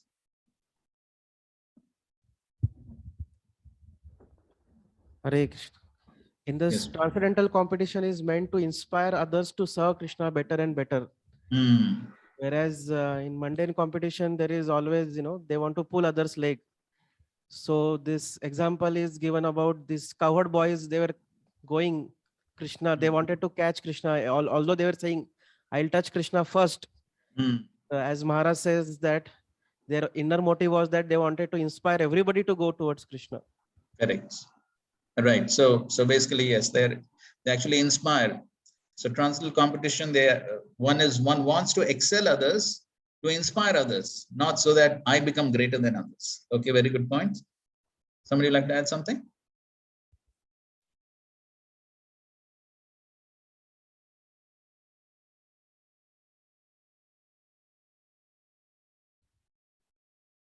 Hare Krishna. In transcendental competition, the world benefits because overall service between the two competitors who are for the sake of the Lord only, the whole world benefits more. Right. Like in book distribution, we see. Yeah, so ultimately the service is enhanced. But what happens in mundane competition? They pull each other's leg and they go down and a whole world also goes down. Yes, ultimately the service to the mission, the service to the devotees, everything gets affected. And in transcendental competition, the overall service to the mission, the acharyas, that actually increases. A good reference for this is 7.5.12, where there Srila Prabhupada talks about transcendental competition and the Vaikuntha competition. So you can, later on, you can refer to that verse and there are also some letters where Srila Prabhupada is speaking about transcendental competition. Of course, Srila Prabhupada did encourage competition amongst the devotees. Book distribution, we know how Srila Prabhupada would say that if you distribute so many books, then I will come and stay over there. So he did encourage, but then ultimately it was all meant to increase the service and not try to pull each other down. Okay, fine. So text 28.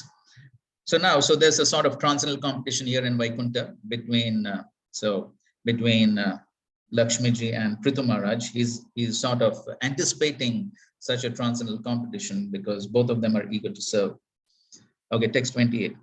Jagad Jananyam Jagadisha Vaishasam Syad eva yat karmani na samihitam Karoshi falgapya urudina vatsalaha Swa eva dishne bhiratasya kintaya. My dear Lord of the universe, the goddess of fortune, Lakshmi, is the mother of the universe, and yet I think that she may be angry with me because of my intruding upon her service and acting on that very platform to which she is so much attached. Yet I'm hopeful that even though there is some misunderstanding, you will take my part, for you are very much inclined to the poor, and you always magnify even insignificant service unto you. Therefore, even though she becomes angry, I think there is no harm for you because you are so self-sufficient that you can do without her. Very interesting. So Prithu Maharaj is saying that, okay, maybe she will get upset, and but you will take my side. Why? Because you are Dina Vatsalaha. I'm a fallen person. So you will definitely take my side. And then if you take my side, maybe Lakshmiji will get angry and she will go away. But then anyways, you don't have any problem even if she goes away because you are self-sufficient, abhiratasya. You're self-sufficient, fully satisfied. So it's not that you require her. And Prabhupada gives example just like the Lord Vishnu, he gave birth to Brahma without the help of Lakshmi. So it's not that he's dependent on Lakshmi. So even if she goes away, no problem for you. So that in this way, Prithu Maharaj is sort of requesting the Lord that in this service, he's so eager to render service that even if there is some obstacle, even if there's some difficulty, he's hoping that the Lord will help him to come out of that difficulty. And so this is how the devotee is always eager to render service, and he's praying to the Lord that, my dear Lord, even if there is some difficulty in the service, please help me come out of that difficulty.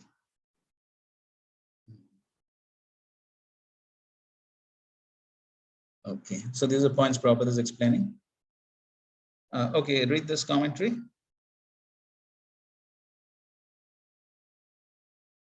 Okay, maybe one of the online devotees can read. This verse describes Prithu's Veera Bhakti, which is defined in Bhakti Rasamrita Sindhu. Kripam tasya smara Samashritya. samashritya praudham nanyam apekshate atulam yo vahana krishne pritam virahasa uchyate. The devotee who takes shelter of Krishna and has incomparable attraction for Krishna, though he does not notice others, is called Veera Parishad or Veera Anuga. There may be some conflict with Lakshmi, who also my mother, since I reside within the universe. Why? I have a desire for her service. Yat karmani. Let her sit on your chest. I am the sun. I will do service to your feet. Is she so stubborn that she cannot live without that service? But you are a novice. She is experienced. You are low and she is exalted. Why do you compete with her? True, but just as you took my side in the quarrel with Indra, you should favor me in this case as well. You make an insignificant person very great because you are affectionate to low creatures. Are you not afraid of her anger? I do not fear her anger. Since I am possess your power, why should I worry about her? My strength is your great mercy. This attitude is described in the following verse. Balram, enemy of Pralamba, may be the supreme lord, but what use do I have for him? What can I gain from the prince Pradyumna? Since I have been elevated by the wealth of Krishna's glance of mercy, I do not give regard even to Satyabhama, the head of all Krishna's followers. Okay, so in this way, he is expecting that the Lord will definitely take his side. So here he's nicely presenting it like a conversation between Prithu and the Lord. So the Lord is saying, you are a novice, you're a new person, she is experienced, you're low, she's exalted. Why are you competing with her? But he says, no, but still I want to serve. And if there is some quarrel, you will favor me. Just like even in the case of Indra, and so ultimately, of course, the Lord was pleased. The Lord was pleased with him. You took my side. So in the same way, you will favor me. And so then the Lord is asking, are you not afraid of her anger? So Prithu says, no, I'm not afraid of anger because you are so opulent. You have so much of power.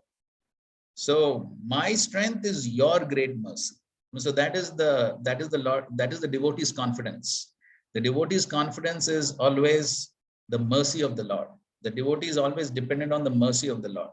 So just like Srila Prabhupada on the Jaladuta, he said, I don't have bhakti, I don't know Vedanta, I don't know anything, but I have full faith in your holy name.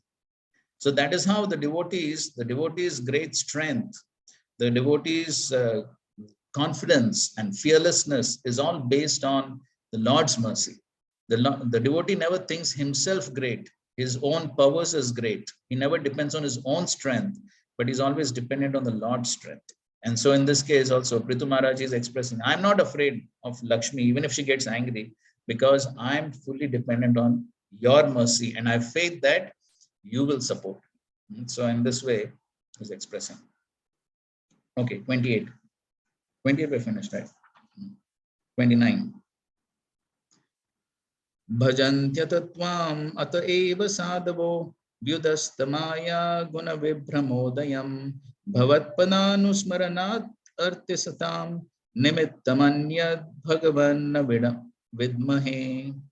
Great saintly persons who are always liberated take to your devotional service because only by devotional service can one be relieved from the illusions of material existence. Oh my Lord, there is no reason for the liberated souls to take shelter at your lotus feet except that such souls are constantly thinking of your feet. So he's concluding that yes, so just like Lakshmi ji, all the great saintly persons, they have taken shelter. The sadhava, they have taken shelter of bhavat pada anusmaranat. So they're always remembering your lotus feet, and by remembering your lotus feet, what is the result? Vyudasta maya guna. So then all the vibhrama, the misconceptions arising due to the influence of maya, are dispelled, and So therefore, even the liberated souls, they take shelter of your lotus feet. And why? Because they relish remembering your lotus feet. So therefore, so just like the Atmaram verse, so even the Jnanis, even though they're fully satisfied, but still they're greatly attracted to taking shelter of the Lord's lotus feet. As Prabhupada writes in the second paragraph of his purport, yet this is not actually the platform of satisfaction. After self-realization, the material wisdom of the Jnani leads him to the shelter of the lotus feet of the Lord. Then he is satisfied only in contemplating the lotus feet of the Lord constantly. Prithu Maharaj therefore concluded that liberated persons taking to the devotional path have acquired the ultimate goal of life. If liberation were the end in itself, there would be no question of liberated persons taking to the devotional service. 30. Manye giram te jagatam vimohinim varam vrinishveti bhajantam atayat vachanutantya yadite jano sitaha katam punah karma karoti mohitaha.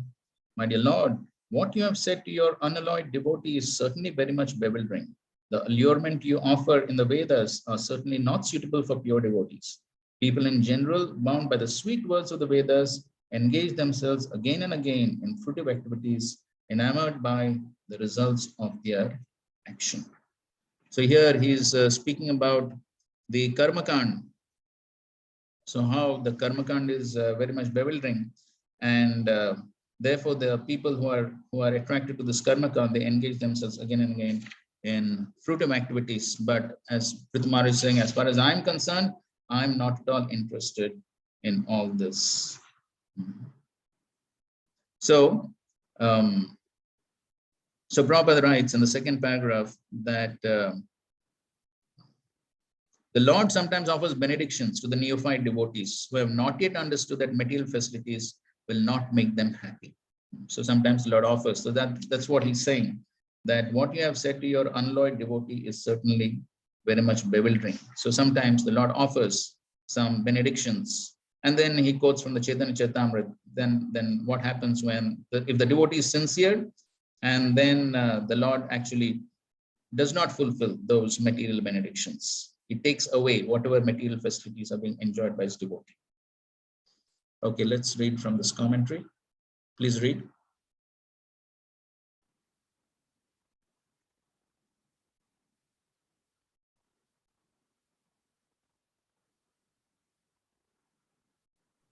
Then why do I ask my devotee to request benedictions?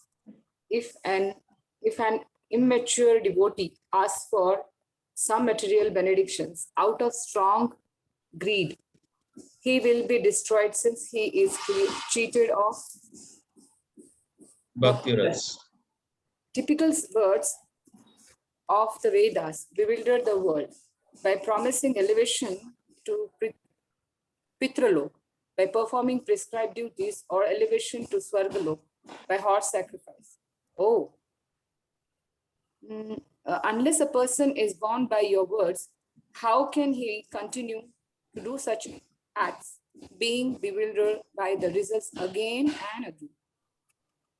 Okay, so so here the Lord is asking Prithu Maharaj to ask for benedictions.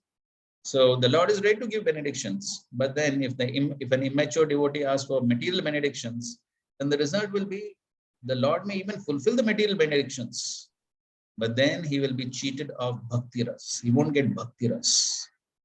So one may desire for material benedictions, but then one may get them also, but then one will not get the ultimate goal, what one is looking for, and that is pure devotional service. And therefore, in the next verse, which is the last of his prayers, he says a very important point. Tvanmayadha jana isha kandito yad anyad ashasta artatmano buddha yata charet balahitam pita swayam tata tvamevar hasina samihitam. My Lord, due to your illusionary energy, all living beings in this material world have forgotten their real constitutional position, and out of ignorance, they're always desirous of material happiness in the form of society, friendship, and love. Therefore, please do not ask me to take some material benefits from you, but as a father not waiting for the son's demand, does everything for the benefit of the son, please bestow upon me whatever you think best for me. So it's a wonderful prayer for devotees. So he's saying that if you ask me what benediction I want, I may ask something material because I'm so much influenced by the illusory energy, Maya Adha. So therefore, you are like a father, Bala Hitam. So you know whatever is good for the child. And therefore, just like a father, you bestow upon me whatever you think is best for me. So therefore, Prabhupada writes, it's the duty of the son to depend upon his father without asking anything from him.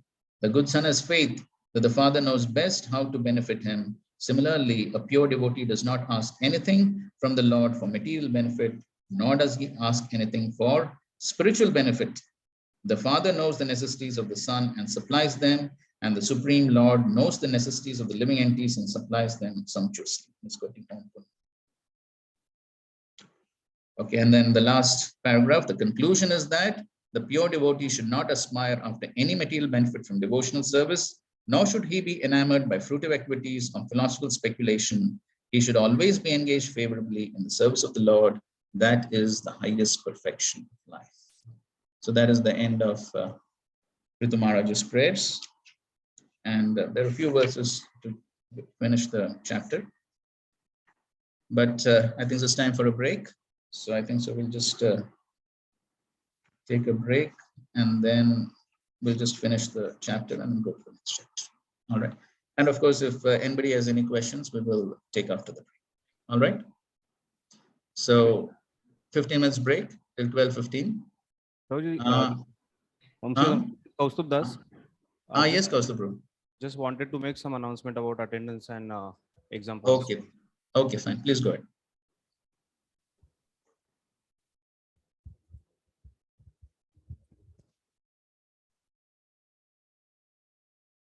Hare Krishna. So these are the announcements regarding attendance and exam policies based on discussion what Rajshampur had 2 days before. And also in last 2 days, whatever communication had happened between Rajshampur and our team. So our class will start at 10:30 a.m. and it will go till 1:45. So 10:30 to 12 will be first session. And then there will be 15 minutes gap. And then 12:15 to 1:45 will be another next session of that class. Like this, there will be 5 days classes. That is Monday to Friday. And attendance, previously we had 15 minutes grace time. So we had mentioned that to Rajshampur, but Rajshampur said that make it 5 minutes. So please reach before 10:35. And after the break also, after the break, that is 12:15. There is no grace time after the break. Then if you are coming late or if you are not present, if you are not able to be present for the class, please do inform before the class, either through mail or message to me or Yugal Shampoo. Please don't miss this, otherwise we'll have to put your attendance as absent. Please adjust your schedule or plan your schedule in such a way that you are present on time for the class. We just have 10 more units to go, so there's no much. So please cooperate and help each other. Those devotees who are online, please put your video on. If your video is not on, we'll have to put your attendance as absent. About exam, last week of Friday of that particular month, we'll have exam as it was going on before. And that will be the last day of submission of OBA also. And those devotees whose exams are pending, because of some reason, last few units, devotees were not present for exam. Very few devotees gave exam. So those devotees whose exams are pending, please do complete those exams because only 10 months are remaining. And then whatever OBA or CBA is pending, please do complete that. And also in end of August and mainly in September month, we'll begin first week of September, we'll have again presentation. So Yugal Shampoo had sent a mail about the topics of presentation. So those devotees who have not submitted their topics, please give those topics as soon as possible. Thank you. Very well. And also you have to ask about that. Now, one day we have missed. So for Ekadashi or some other reason, if you miss one day in the week, then how should we compensate? Either on, should it be on Saturday or the next week? Saturday will be difficult because many devotees have their programs on Saturday and Sunday. So we'll have to compensate on Monday in that case. Okay, so you can just ask all of them. So if that's okay with them. Is that all right with all the devotees that we compensate on Monday? So maybe online devotees also can respond by raising their hands if they're okay with this compensating for the one class on Monday. Yes, yes, yes. Online, maybe online you can raise the hand. Yes, bro. Okay. In the classroom, everyone is okay, Kaustubh? Yes, Bruce. Okay. Any challenges from their side for Monday class?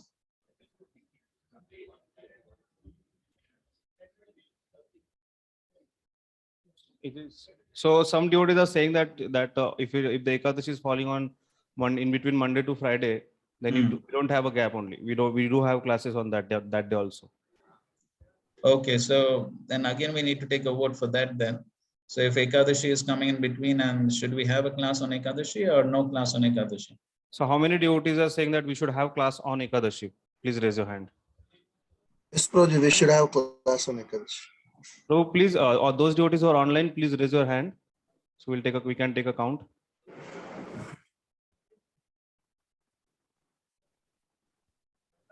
Okay, and those devotees.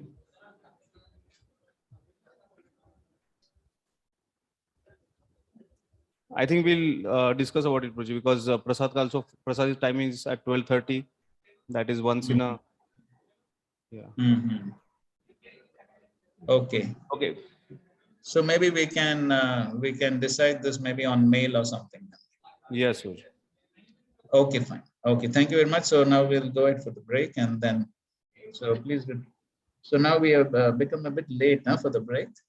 So maybe we'll start at 5. We are 5 minutes late. Hare Krishna. So we'll start at 12:20. Bolo. Prabhuji, one more thing, one more request is all discussion for all. Can we start at 10 o'clock instead of 10:30? 10 to 1. I think so. That has already been discussed in the class.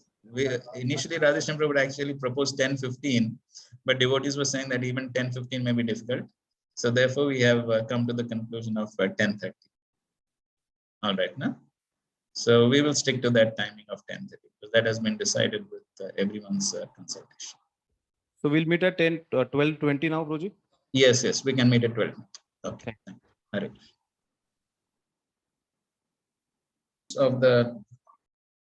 Somebody can just read the translation of the last few verses, and then we will take some questions.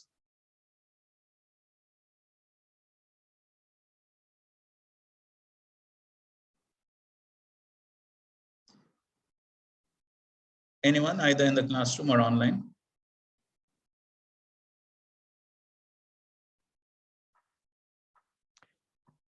Text 32 onwards. Yes. The great sage Maitreya continued by saying that the Lord, the seer of the universe, after hearing Prithu Maharaj's prayer, addressed the king, "My dear king, may you always be blessed by engaging in my devotional service. Only by such purity of purpose as you yourself very intelligently express can one cross over the insurmountable illusory energy of Maya." 33. My dear king, O protector of the citizens, henceforward be very careful to execute my orders and not be misled by anything. Anyone who lives in that way, simply carrying out my orders faithfully, will always find good fortune all over the world. 34. The great saint Maitreya told Vidura, the Supreme Personality of Godhead amply appreciated the meaningful prayers of Maharaj Prithu. Thus, after being properly worshipped by the king, the Lord blessed him and decided to depart. 35-36. King Prithu worshipped the demigods, the great sages, the inhabitants of Pitraloka, the inhabitants of Gandharva Loka, and those of Siddhaloka, Charan Loka, Pannagaloka, Kinnaraloka, Apsaraloka, the earthly planets, and the planets of the birds. He also worshipped many other living entities who presented themselves in the sacrificial arena. With folded hands, he worshipped all these, as well as the Supreme Personality of Godhead and the personal associates of the Lord, by offering sweet words and as much wealth as possible. After this function, They all went back to their respective abodes, following in the footsteps of Lord Vishnu. 37. The infallible Supreme Personality of Godhead, having captivated the minds of the king and the priests who were present, returned to his abode in the spiritual sky. 38. King Prithu then offered his respectful obeisances unto the Supreme Personality of Godhead, who is the supreme Lord of all demigods. Although not an object of material vision, the Lord revealed himself to the sight of Maharaj Prithu. After offering obeisances to the Lord, the king returned to his home. Thus, in the Bhaktivedanta purports of the 4th canto, 20th chapter of the Srimad Bhagavatam entitled Lord Vishnu's Appearance in the Sacrificial Arena of Maharaj Prithu. Okay, are there any questions on discussions on chapter 20?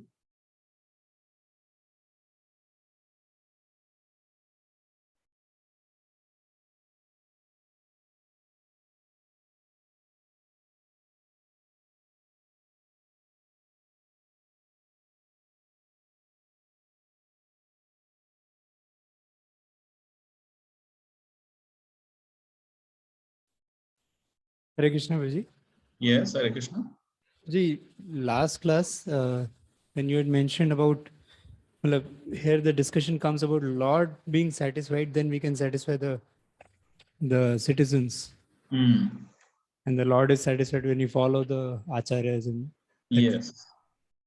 So one thing I wanted to understand that, like as a person who is not a pure devotee, but as a practicing devotee, when one comes across a situation where some subordinate is not satisfied, not doing some right action, or he's showing some wrong, some material desire, something.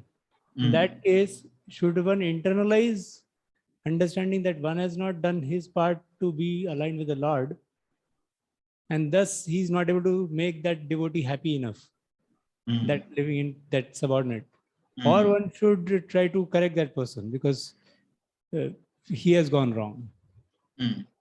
Because always there is a between, like if the subordinate says, I am not satisfied with your as a superior, and superior says, you are not, so there can always be, both parties can tell each other dharma. Correct. So what is the right code of conduct in that? Okay, thank you for the nice question. I will express my understanding in this regard. Ultimately, as we can see in the Bhagavad Gita, throughout the Bhagavad Gita, the Lord always stresses on performing one's duty.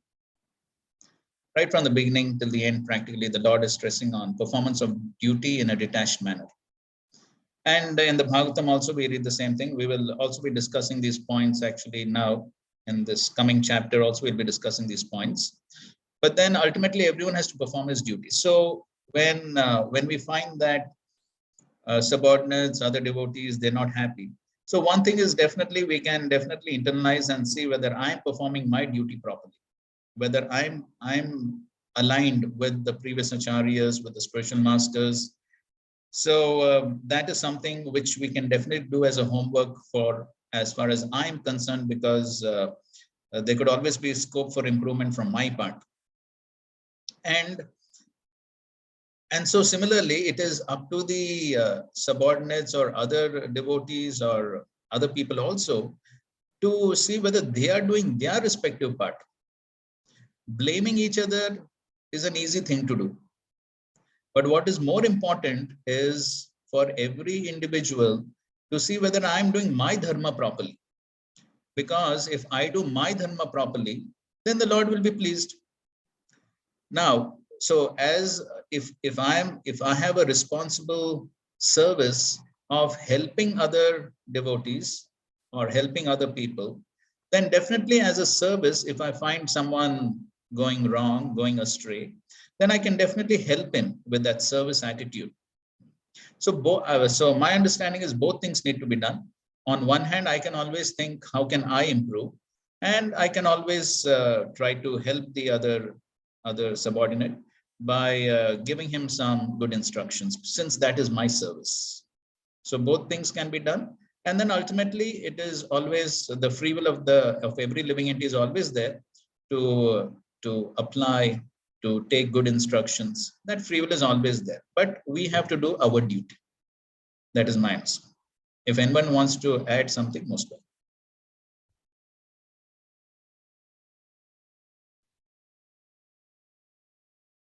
So Andhudi Prabhu, is that all right, or?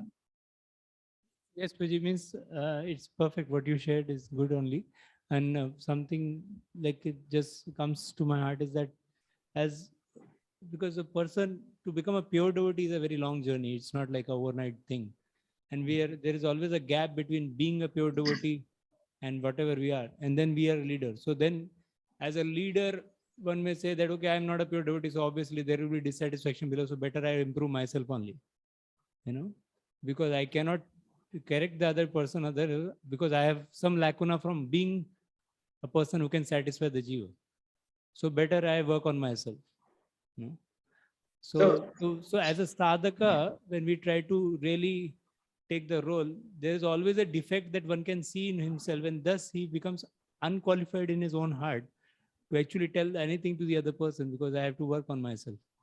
So after doing my best means it's only a trial. It's only an attempt towards pure devotion service. And then one still sees fallacies in himself. So then when should he actually take the role that now I should tell?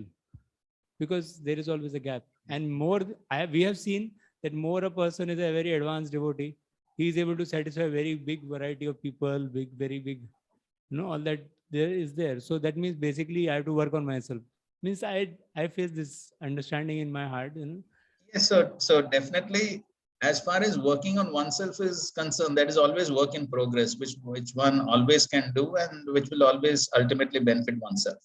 But I take on some position, some leadership position. I take on some leadership position because not that I want to, but because I've been asked to. So I have been asked to do some service. So I'm doing that service. And so as a service, I'm taking on a leadership position. And as a service, I'm trying to help other devotees. So ultimately, everything is as we are doing as a service. So I'm not taking on a leadership position because I'm already pure, but I'm doing it because I've been asked to, because that is instruction. So therefore, I'm simply trying to follow instruction. And by following instruction, then I get purified.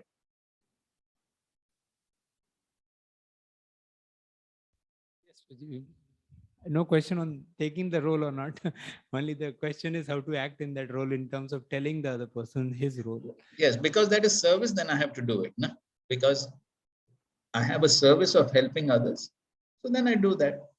And then to the degree we are in tune with the Acharya's instructions, to that degree we'll be able to do our service better. Another question was, thank you, Praji, for this. Praji, another question was on this 1/6 karma thing. So, I have heard about, it's written here also in the Bhagavatam here. And Maharaj Prithu is actually a pure devotee of the Lord. He is acting in devotional service only. On the other hand, I also hear that, finally we are taking, like you just mentioned, we're doing it as a service on behalf of a senior Vaishnava.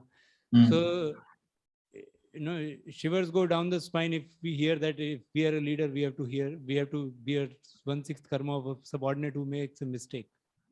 Because in Kali Yuga, so many mistakes are happening by so many people. So what all mistakes are happening, if 1/6 comes to us, it's actually going to be a very serious thing.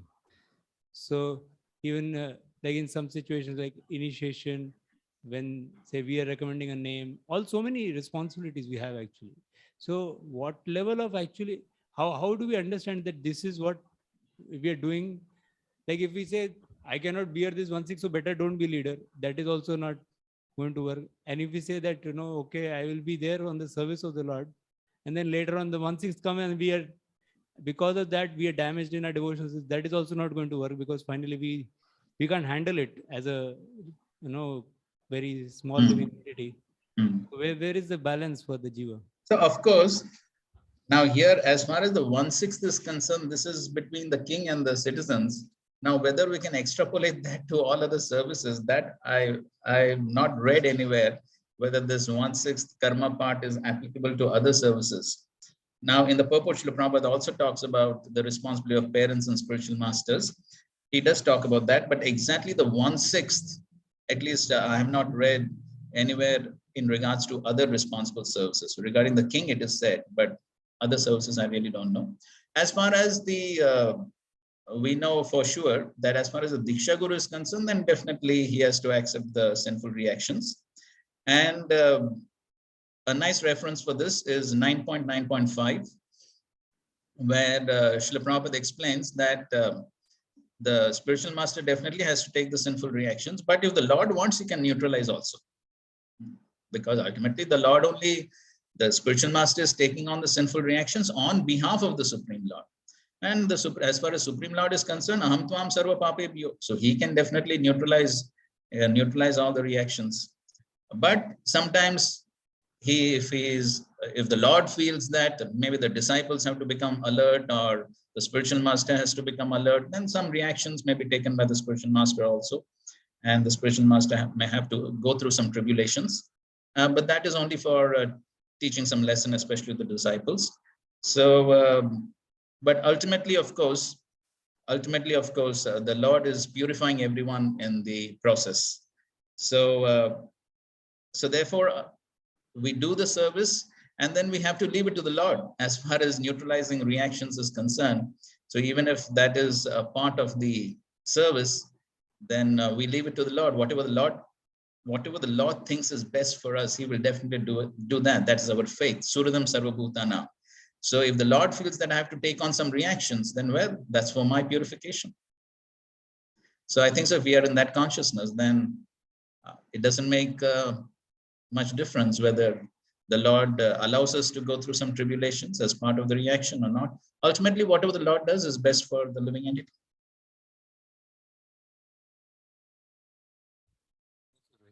Thank you. Thank you. Hare Krishna. Okay, we will take one more question from Vrindan Premati. Prabhuji, in the start you have mentioned about the behavior of a devotee with another devotee. It should be like careful. But if a devotee's opinion is contradictory or his conceptions are wrong or they are supporting wrong side or people, then how to deal in such a situation? Means this question arises from the example of Arjuna and Bhishma, Dronacharya. Means Bhishma and Dronacharya were devotee of Lord, but still they have supported the wrong people. And Arjuna has to take the actions against him. So even though they were not wrong. Okay. So what's the question? So if devotee means another devotee's opinion is wrong or contradictory, or they are supporting wrong people, or so in such a situation, how to deal means how to balance this situation, how to deal with that devotee. So of course, so if another devotee is going on the wrong side, he is not following the instructions properly, not following dharma, religious scriptures, whatever it may be, the first thing is, of course, what is my role? What is my service? So is it my service to correct that devotee or not? That is the first question I have to ask. So if it is not my service, then I have to report to someone who has that service. So I cannot be a self-appointed responsible person for that devotee. So if I have the responsibility, then yes, then I have to, as a service, then I have to humbly give some good instructions to that devotee so that he comes back on the right path. And if it is not my service, then I have to report to someone who has the service. Okay. Fine. Thank you, Prabhu. Thank you. Hare Krishna. Okay. Anyone, any pressing question from anyone? Or we can proceed with the next chapter.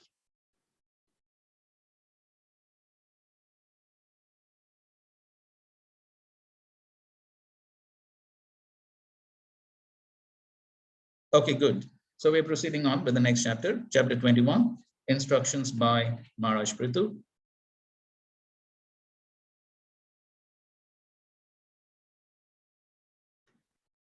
Okay, an overview of the chapter. First 10 verses are further inquiries by Vidura. 11 to 20 is rule of Prithu. 21 to 36, instructions of Prithu Maharaj. That is the main part. 37 to 44, glories of Brahmanas and Vaishnavas, and 45 to 52, citizens praise Prithu. Okay, let's see how much we can finish today. Okay, so so coming to the first section, basically, which is Vidura is further asking. Okay, chapter 21, instructions by Maharaj Prithu. So Prithu Maharaj, as we read in the last verse of the previous chapter, so Prithu Maharaj, he finished this sacrifice and now he's returning back to his kingdom.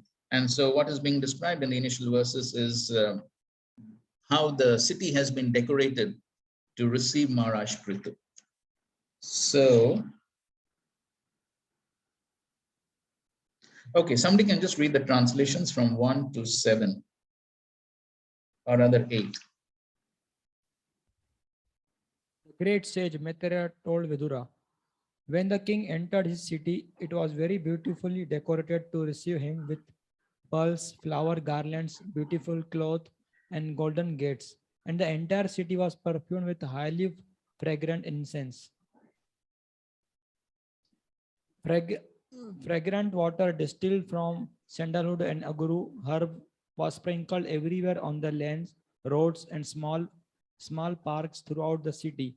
And everywhere were decorations of unbroken fruits, flowers, wetted grains, varied minerals, and lamps, all presented and as auspicious paraphernalia.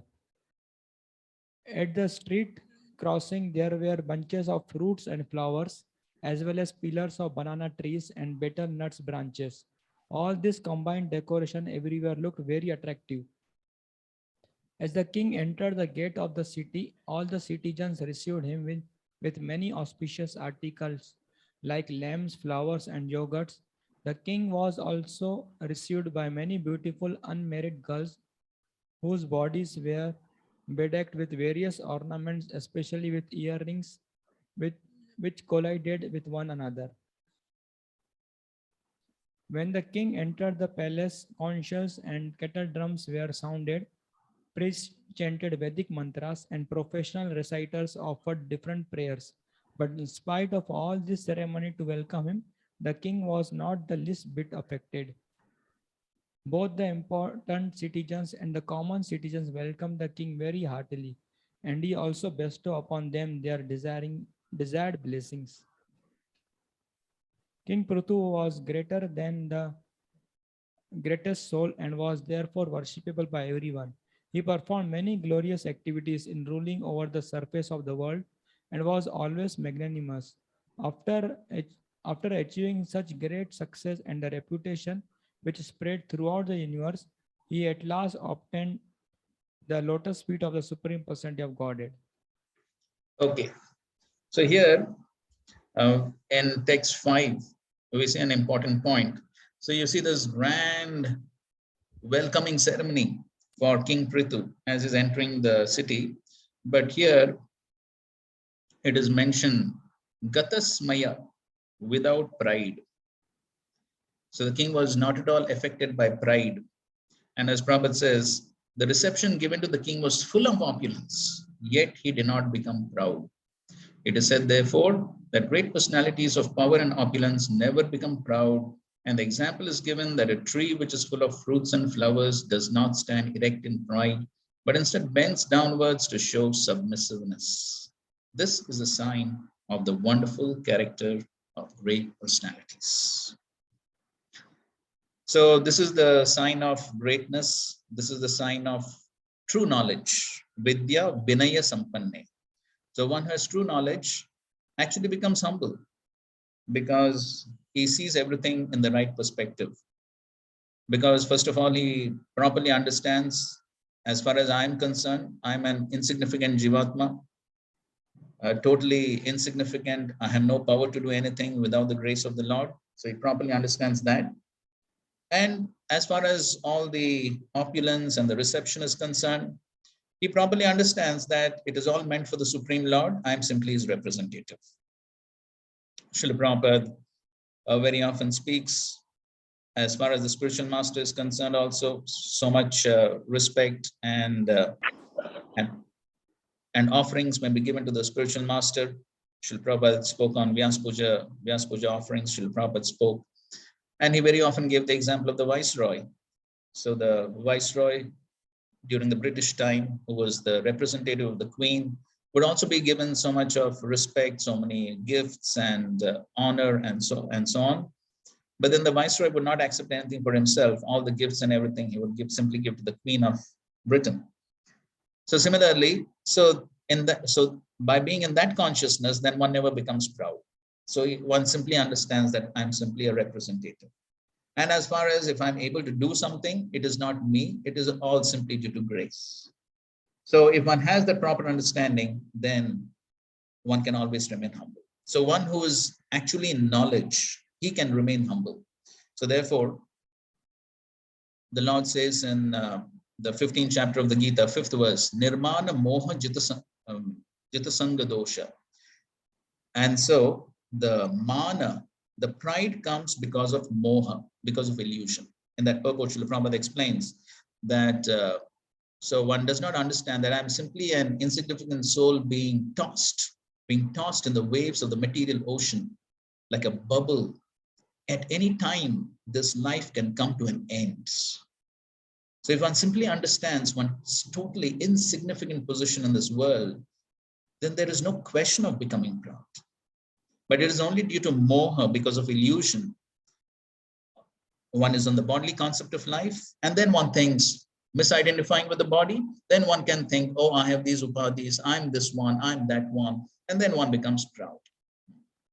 But one who has that realization that I'm an insignificant spirit soul, being totally empowered by the Supreme Lord to do anything in this world, then there is no question, there is no reason to become proud.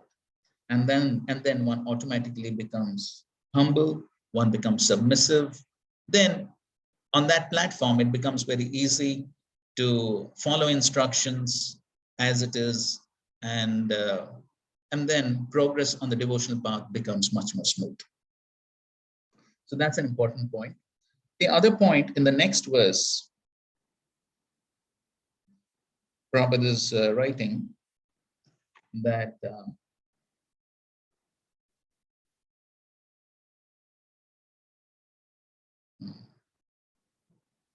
right, how a responsible king was always approachable by his citizens. Generally, the citizens, great and common, all had an aspiration to see the king and take benedictions from him. The king knew this, and therefore, whenever he met the citizens, he immediately fulfilled their desires or mitigated their grievances. So the responsibility of the king is that he mitigates the grievances, and so therefore, he is always approachable by the citizens, and the mood is of service. The mood is of service, the service attitude. And so when the service attitude is there, then one is always looking forward to serving, to helping others, rather than seeing the service as a burden. Okay, so that's an important point. Now, interestingly, in text 7, Maitreya Rishi, he actually wound up the pastime. And he said that, okay, he ruled very wonderfully, he was worshipped by everyone, and at last he obtained the lotus feet of the Supreme Personality of Godhead. So the story ended actually in text 7. But then, of course, Vidura is not satisfied, and we find that throughout the Bhagavatam, whether it's Parikshit Maharaj or Vidura, so they are so eager to hear, So maybe any one of us would have thought, oh, maybe I can speak for myself. Maybe we would have thought it's nice that class will end early today, the pastime is complete. But here we find Vidura is not satisfied. He wants to hear more. And so therefore, in the next verse we see, Sutta Goswami continued, O Shaunaka, leader of the great sages, after hearing Maitreya speak about the various activities of King Prithu, the original king was fully qualified, glorified, and widely praised all over the world. Vidura, the great devotee, very submissively worshipped Maitreya Rishi and asked him the following question. Okay, so here again, Vidura is showing the mood of asking questions. So the mood is Archayan. Archayan means offering respectful obeisances. So in a very submissive mood, he is asking questions. So therefore, throughout the Bhagavatam, we also have to see the culture that is there within the Bhagavatam. And so it's not only just the philosophy, but also the culture. And so therefore, Srila Prabhupada has written right in the introduction that the Srimad Bhagavatam is a cultural presentation for the re-spiritualization of the entire society. And so therefore, one also has to absorb the culture along with the philosophy. And usually, along with the philosophy, along with the thoughts, the culture also comes, as we see with all the multinational companies coming from the West.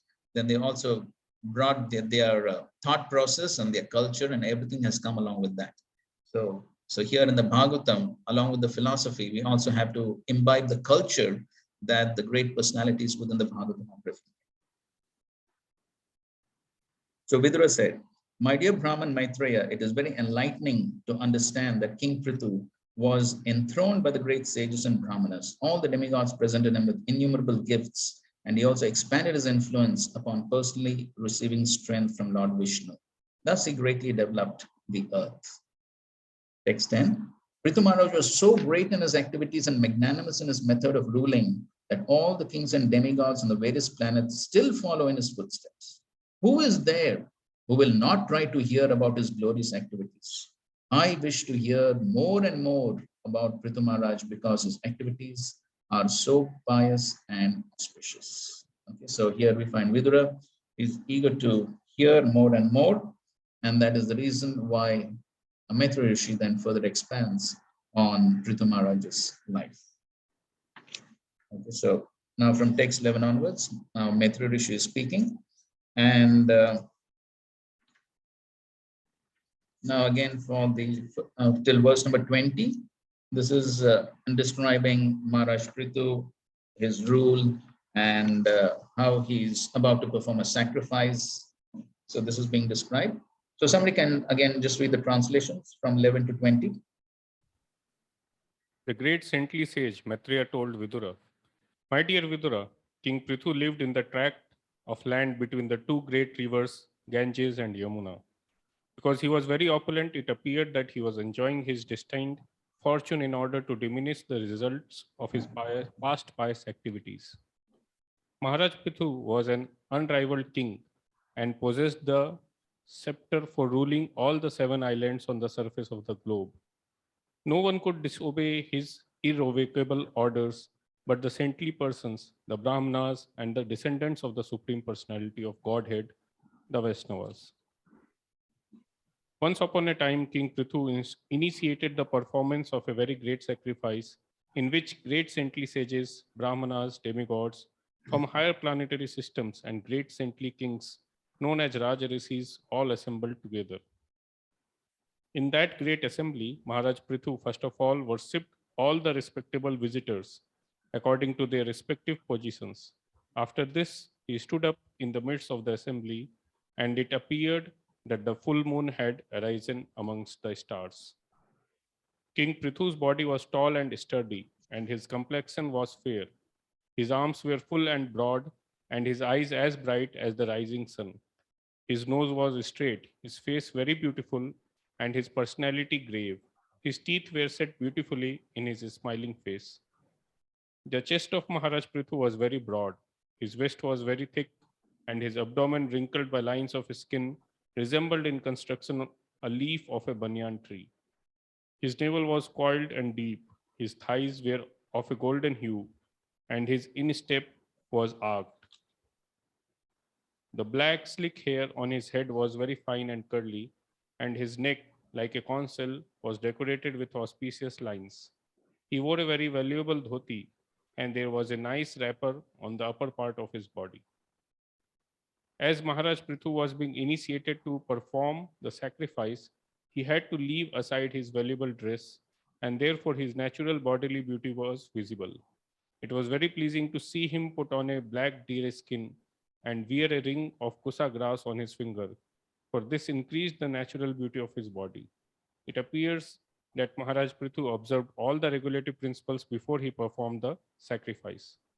Just to encourage the members of the assembly and to enhance their pleasure, King Prithu glanced over them with eyes that seemed like stars in a sky with dew, wet with dew. He then spoke to them in a great voice. Maharaj Prithu's speech was very beautiful, full of metaphorical language, clearly understandable and very pleasing to hear. His words were all grave and certain. It appears that when he spoke, he expressed his personal realization of the absolute truth in order to benefit all who were present. Okay, so this is how he's beginning the performance of a sacrifice. And so the beauty of Prithu Maharaj has been described. And now, from the next verse onwards, begins his instructions, which is giving to the citizens. Okay, text 21. Raja Ovacha Sabya Shruta Badram Va Sadhavo Ya Ihagataha Satsu Jigyasu Bhir Dharmam Avedyam Swamanishitam. King Prithu said, O gentle members of the assembly, may all good fortune be upon you. May all of you great souls who have come to attend this meeting kindly hear my prayer attentively. A person who's actually inquisitive must present his decision before an assembly of noble souls. So here he is addressing all the people present over there, and especially he is addressing the sadhava, all the great souls who are present there. And so here Srila Prabhupada makes the point that so when a person is great and famous, he may have many well-wishers and many enemies also. So Prithu Maharaj, however, was concerned with persons who were gentle, and therefore he first addressed all the honest persons, not caring for the envious. Okay, so any person who may be great and having a responsible position, there could always be some people who are envious. But here Maharaj Prithu is saying that Maharaj Prithu is showing that one cannot be always too concerned about the envious people, but then one performs his responsibility and one performs his duty towards those who are non-envious and who are ready to listen and take good instructions. And then further Prabhupada writes, he did not, however, present himself as a royal authority empowered to command everyone, for he wanted to present his statement in humble submission before the assembly of great sages and saintly persons. As a great king of the entire world, he could have given them orders, but he was so humble, meek, and honest that he presented his statement for approval in order to clarify his mature decision. Okay, so here we can see that how Maharaj Prithu is very humbly presenting his opinion, his decision, or his understanding before all the gentle, saintly people present there for their approval. So he was not being just autocratic. So Srila Prabhupada writes that important statement, which I think so we did quote quite a few times. This is in the first canto, 19th chapter, if I'm not mistaken, it's verse number 35, where we find that Parikshit Maharaj, even though he had already made his decision to fast unto death, but still when all the great saintly persons assembled over there, he presented his decision before all the great saintly persons for approval. And there also Srila Prabhupada writes, any decision, however important it may be, must always be confirmed by higher authorities. That makes the matter perfect. So that is the way of functioning of humble, submissive people. So they don't consider themselves to be perfect because, as Prabhupada is further writing, one always thinks I have these 4 defects, and so therefore there's always a possibility of there being mistakes and fallacies, and so therefore it is always better to confirm. What is the harm anyways in confirming? And so therefore, we find that these great personalities were not autocratic. Srila Prabhupada writes the same point in the Dhruva Maharaj section, I think so we did discuss last time, that when King Uttanapad, he appointed Dhruva as the king and he left to the forest. At that time, he consulted all his ministers and family members. And there also Srila Prabhupada writes, it was not autocratic. And then Dhruva Maharaj followed the same example. When Dhruva Maharaj further later left for Vanaprastha to the forest, then he followed the same example. Before he appointed the next ruler, then he consulted his ministers and other family members. So therefore, a leader is not autocratic. but he always is humble and meek, and he always consults, he takes opinions. We also find the example of Lord Ramachandra when Vibhishan was coming to join their camp. That time also he consults everyone, though of course he gave the final decision, but before that he consulted. So an important point which Prithu Maharaj is showing through his behavior. Text 22. Aham dandadharo raja prajanam iha yojitaha rakshita vrittida sveshu setushu sthapitha pritak. King Prithu continued, by the grace of the Supreme Lord, I have been appointed the king of this planet, and I carry the scepter to rule the citizens, protect them from all danger, and give them employment according to their respective positions in the social order established by Vedic injunctions. So here again, we can see that he is, Prithu Maharaj, he is always in that consciousness that this service has been given to me by the Supreme Lord. So he says, by the grace of the Supreme Lord. And so I've been given the service to take care of the citizens, Rakshita, Yojita, Rakshita, Prajana. So to protect the citizens, and also Vritti, the means to give them employment. So I have been given this service, and so therefore he wants to do that service properly according to the instructions of the Supreme Lord. And as Prabhupada writes in the purport, if one is president or king, it should be understood that this opportunity has been given to him by the Supreme Lord. And then he talks of the Varnashram system, and then he also talks about Praja. Praja refers not only to human beings, but also to animals, trees, and every other living entity. Text 23. Tasya me tad anushthanad yana hor brahmavadinaha lokasyu kama sandoha yasya tushyati dishtadrik. Maharaj Prithu said, I think that upon the execution of my duties as king, I shall be able to achieve the desirable objectives described by experts in Vedic knowledge. This destination is certainly achieved by the pleasure of the Supreme Personality of Godhead, who is the seer of all destiny. Okay, somebody can read the first paragraph here. Before that, Atapumbi Dvajashresha, till that. Maharaj Prithu gives special stress to the word Brahma Vadinaha by the experts in the Vedic knowledge. Brahma refers to the Vedas, which are also known as Shabda Brahma or transcendental sound. Transcendental sound is not ordinary language, although it appears to be written in ordinary language. Evidence from the Vedic literature should be accepted as final authority. In the Vedic literature, there is much information, and of course, there is information about the execution of king's duty. A responsible king who executes his appointed duty by given proper protection to all living entities on his planet is promoted to the heavenly planetary system. This is also dependent upon the pleasure of the Supreme Lord.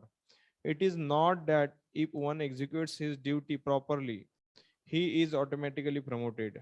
For promotion depends upon the satisfaction of the Supreme Personality of Godhead. It must ultimately be concluded that one can achieve the desired result of his activities upon satisfying the Supreme Lord. This is also confirmed in the first canto, second chapter of Srimad Bhagavatam. Ata pumbir dvijasreshta varnashrama vibhagasha swanustita dharmasya samsiddhir haritoshanam. The perfection of one's execution of his appointed duty is the ultimate satisfaction of the Supreme Lord. The word. Okay, fine. So here he's mentioning that if I perform my duties properly, as given by Brahmavadina, so as given by the experts in the Vedic knowledge, So that is what the Lord actually instructed him. The Lord had instructed him to follow the instructions given in the scriptures, given by the acharyas. And that is how the Lord would be pleased. And the same thing he's repeating here, that if I perform my duties as given in the scriptures, then the result will be the Lord will be pleased, and then I will be able to achieve the desired destination. So therefore, the purpose of Varnashram is Samsiddhir Haritoshanam. So Srila Prabhupada also explains in lectures that it is not Asurik Varnashram like these days. Prabhupada says, so somebody just considers himself to be a Brahmana or a Kshatriya based on birth, but they're not worshipping the Supreme Lord. So that is Asurik Varnashram. Prabhupada gives the example. So he sees that somebody is having a Brahman thread, but he's pulling tela. So where is the karma?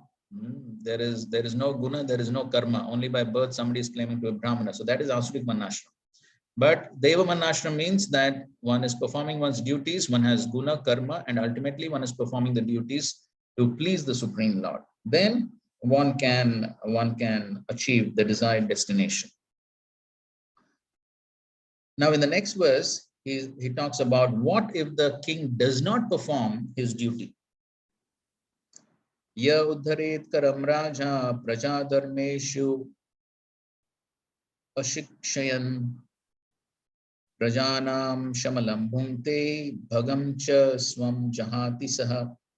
Any king who does not teach his citizens about their respective duties in terms of varna and ashram, but who simply exacts tolls and taxes from them, is liable to suffer for the impious activities which have been performed by the citizens.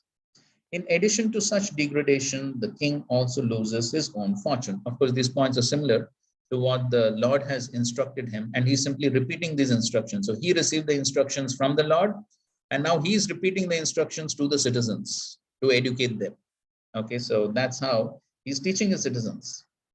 So, and then he's mentioning, so if the king does not teach his citizens about their respective duties, ashikshayan, if he does not teach, then he loses his own good fortune, and at the same time he has to suffer the impious activities of the citizens. So both ways he loses. So therefore Prabhupada writes that a king, governor, or president should not take the opportunity to occupy his post without also discharging his duty.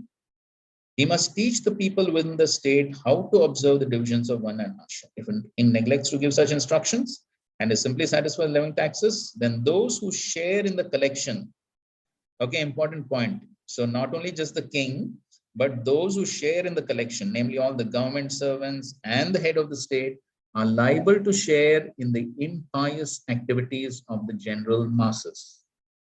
The laws of nature are very subtle.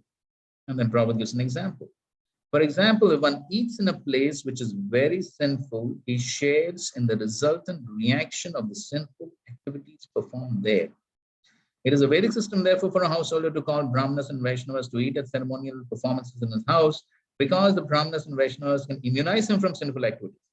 But it is not the duty of rigid Brahmanas and Vaishnavas to accept invitations everywhere. There is, of course, no objection to taking part in feasts in which prasad is distributed. There are many subtle laws which are practically unknown to people in general.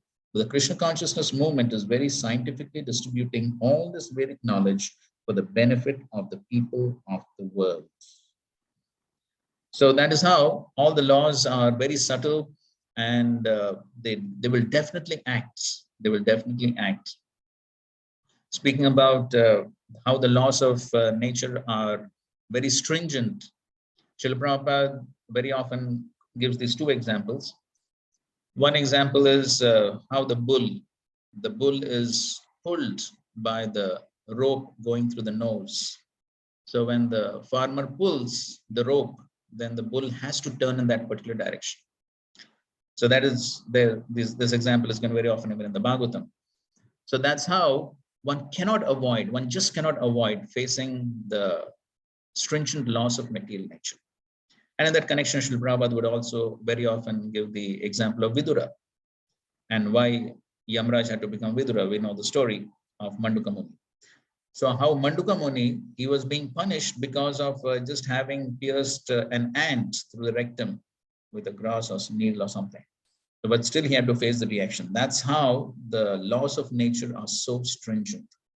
And here Srila Prabhupada is mentioning, if one eats in a sinful place, he's not eating sinful food, but if he just eats in a sinful place, he still has to get the reactions of the sinful activities. You can just imagine how stringent these laws are. So therefore, of course, one definitely has to be careful and ultimately, of course, Kaler Dosh Rajan, one has to depend on the Supreme Lord, and Supreme Lord can neutralize. But at the same time, one has to be careful from one's own practices. In one's own practices, one definitely has to be careful that one is properly following. So, in that connection, we wanted to. Okay. So the first point that is being told by Maharaj Prithu in these verses is that how one must be very careful in performing one's duty, otherwise one has to face reaction. So in this connection, there are the instructions of Lord Rishabdev to his sons, which we are quite familiar with, but still we will just revise this. Somebody can read from the screen, please.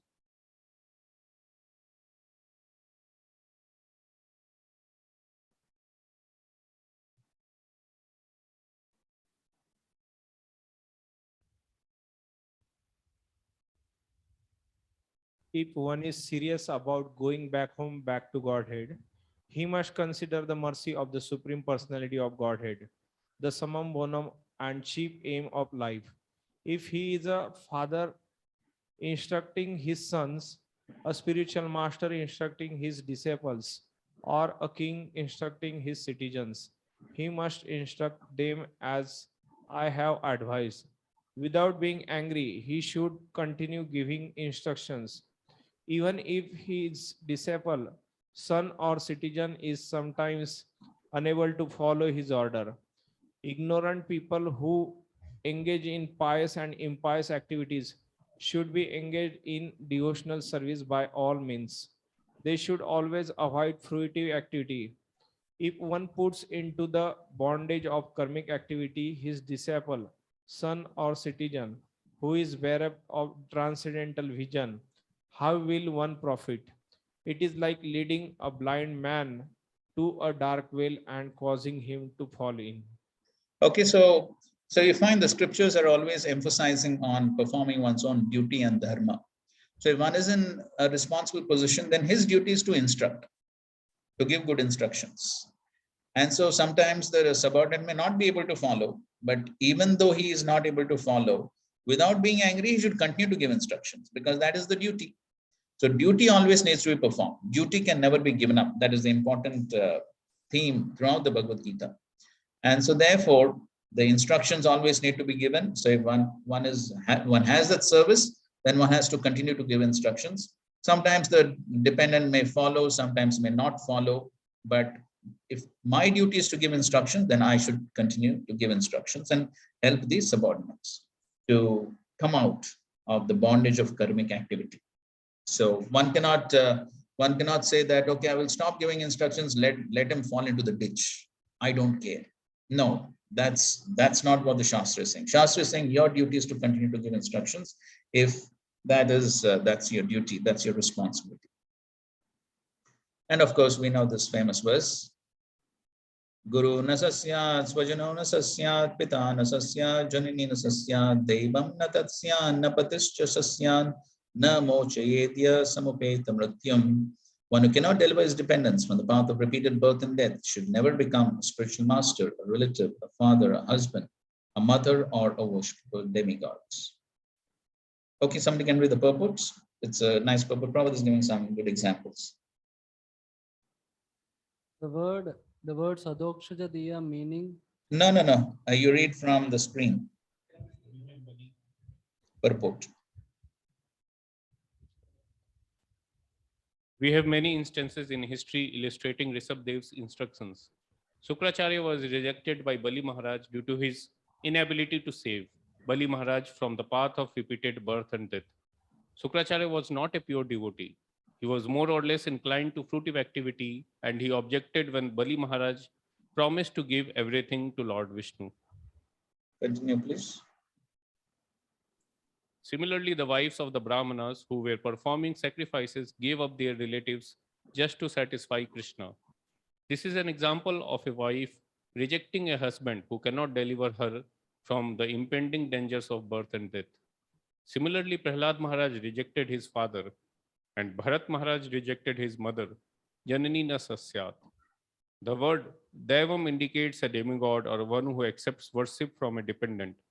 Ordinarily, the spiritual master, husband, father, mother, or superior relative accepts worship from an inferior relative.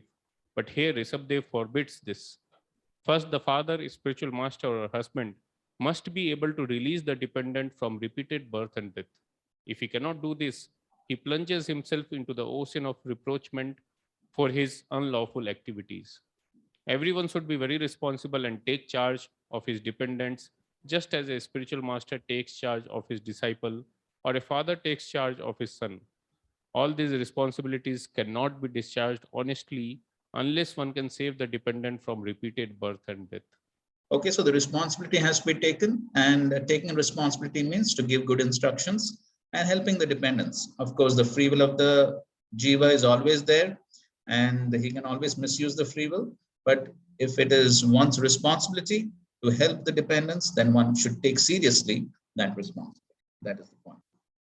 Now, in regards to this point about being careful about accepting invitations. So these are some good quotes from the Chaitanya Charitamrita. This pastime is the pastime of Raghunath Das Goswami. As we know, Raghunath Das Goswami initially, he was inviting Chaitanya Mahaprabhu and the sannyasis for accepting Jagannath Mahaprasad. Every day he was doing that, and he was doing that for 2 years, and then later on he stopped. And then Mahaprabhu asked Swarup Damodar Goswami, why has Raghunath Das stopped inviting? And then Swarup Damodar Goswami, he's so sharp that he practically reads the mind of Raghunath Das Goswami, and this is what Raghunath Das Goswami is presenting. This is what Swarup Damodar Goswami is presenting to Chaitanya Mahaprabhu. Please read. Antarila 6.276. At my request, Sri Chaitanya Mahaprabhu accepts the invitations because he knows that a foolish person like me would be unhappy if he did not accept them. Purport.